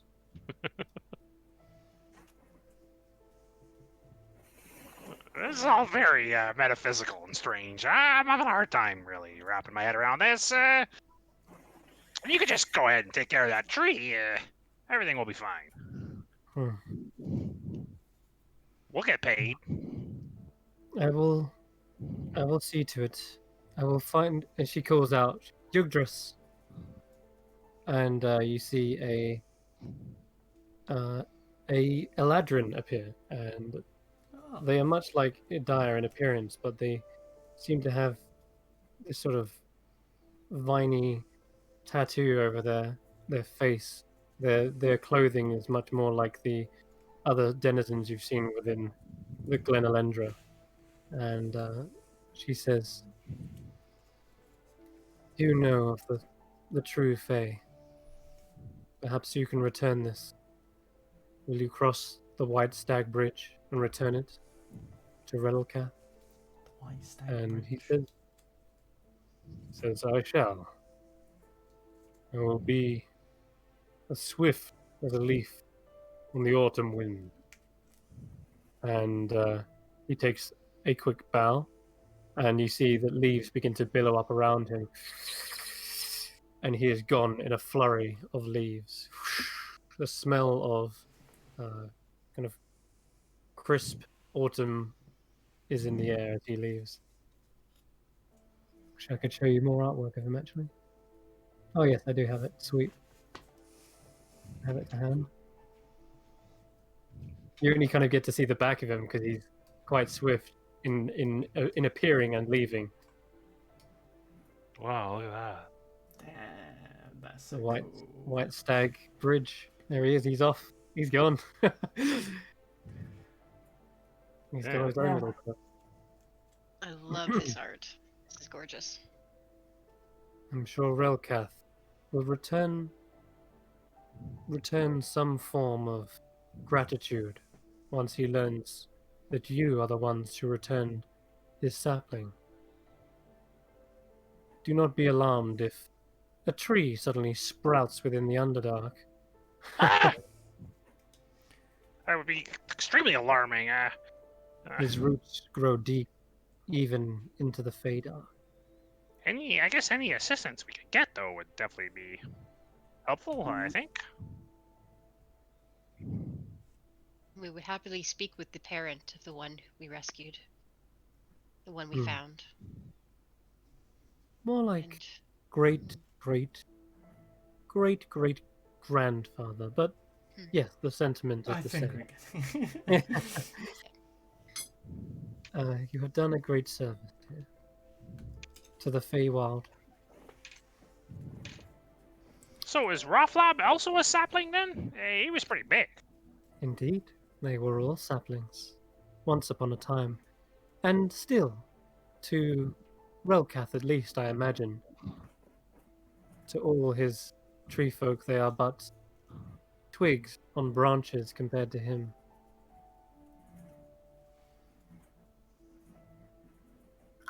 Now, are you ready to embark? Yes. same with everyone else. There was another Hmm. sapling. Who was it? Laugh Trail. She had a sapling too. I wonder if that. Ah, I think I wonder if Yes. that sapling was indeed. Mevo. Mevo, I think was his name. Mevo. Yes. He smiles a warm smile. And, Mevo. Another sapling. This one more of a sprout. Perhaps even still just a seed. But yes, Relkath has bestowed a personal boon. Some plant growth, you could say. Relcat gets Um, pretty busy. Indeed. The small little sprout will have soon grown. Since the last time you've seen him, I'm sure. Each That thought terrifies me. I don't know how long it will have been when we return. It's quite concerning. Much may have changed, but that's for future discovery. In the meantime, we have a situation to deal with. from seed to sapling to sentience. That is their cycle. I'm sure even Mevo will come to shade many generations of seedlings. The lessons of Relkath are well taught. Fruits for friends, fists for foes.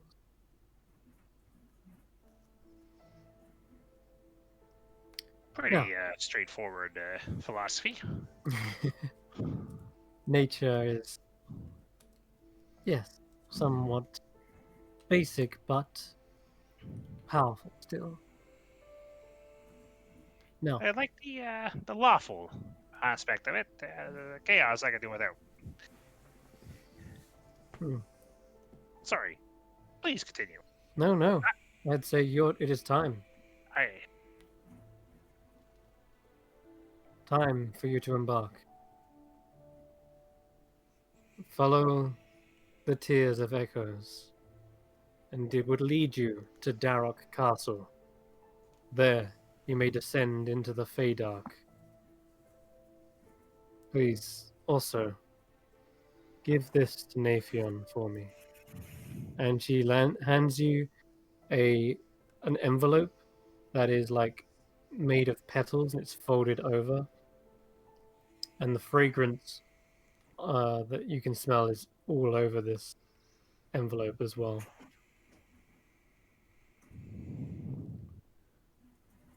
Yeah, very well. I'll take the envelope. Yeah, I'll hand it to Daya. we Oh, will here's do our our- We best. will happily be messengers. She takes a bow, and her tulip skirt kind of drapes out across the floor. Tanner will give a deep bow in return, and will say nothing. Mm-hmm. Lessons learned. Fantastic. All right. Emerald just leave. Okay. So, with that, you guys begin to exit Glen Alendra and figuring out that small, strange little riddle for next time. But you embark to find Darrock Castle and the Lord of Bat. This is going to be a bit of a wild ride, but at least you have a clear heading and an artifact to acquire as well. The Chalice of the Void, wherever that may be. Whatever that may be. A mystical, intelligent being pulling the strings behind an evil, disfigured giantkin whose magic was also stolen, much like Daya's. Let us rest easy for now, though, and not thank our viewers for watching, because that would be rude. So, We are grateful for you watching. yes. No, deep bows in silence to viewers. Screw all Indeed. y'all. Thanks, Derek. All right. Till then, we'll catch you next week. Ta-ta. Farewell. Oh.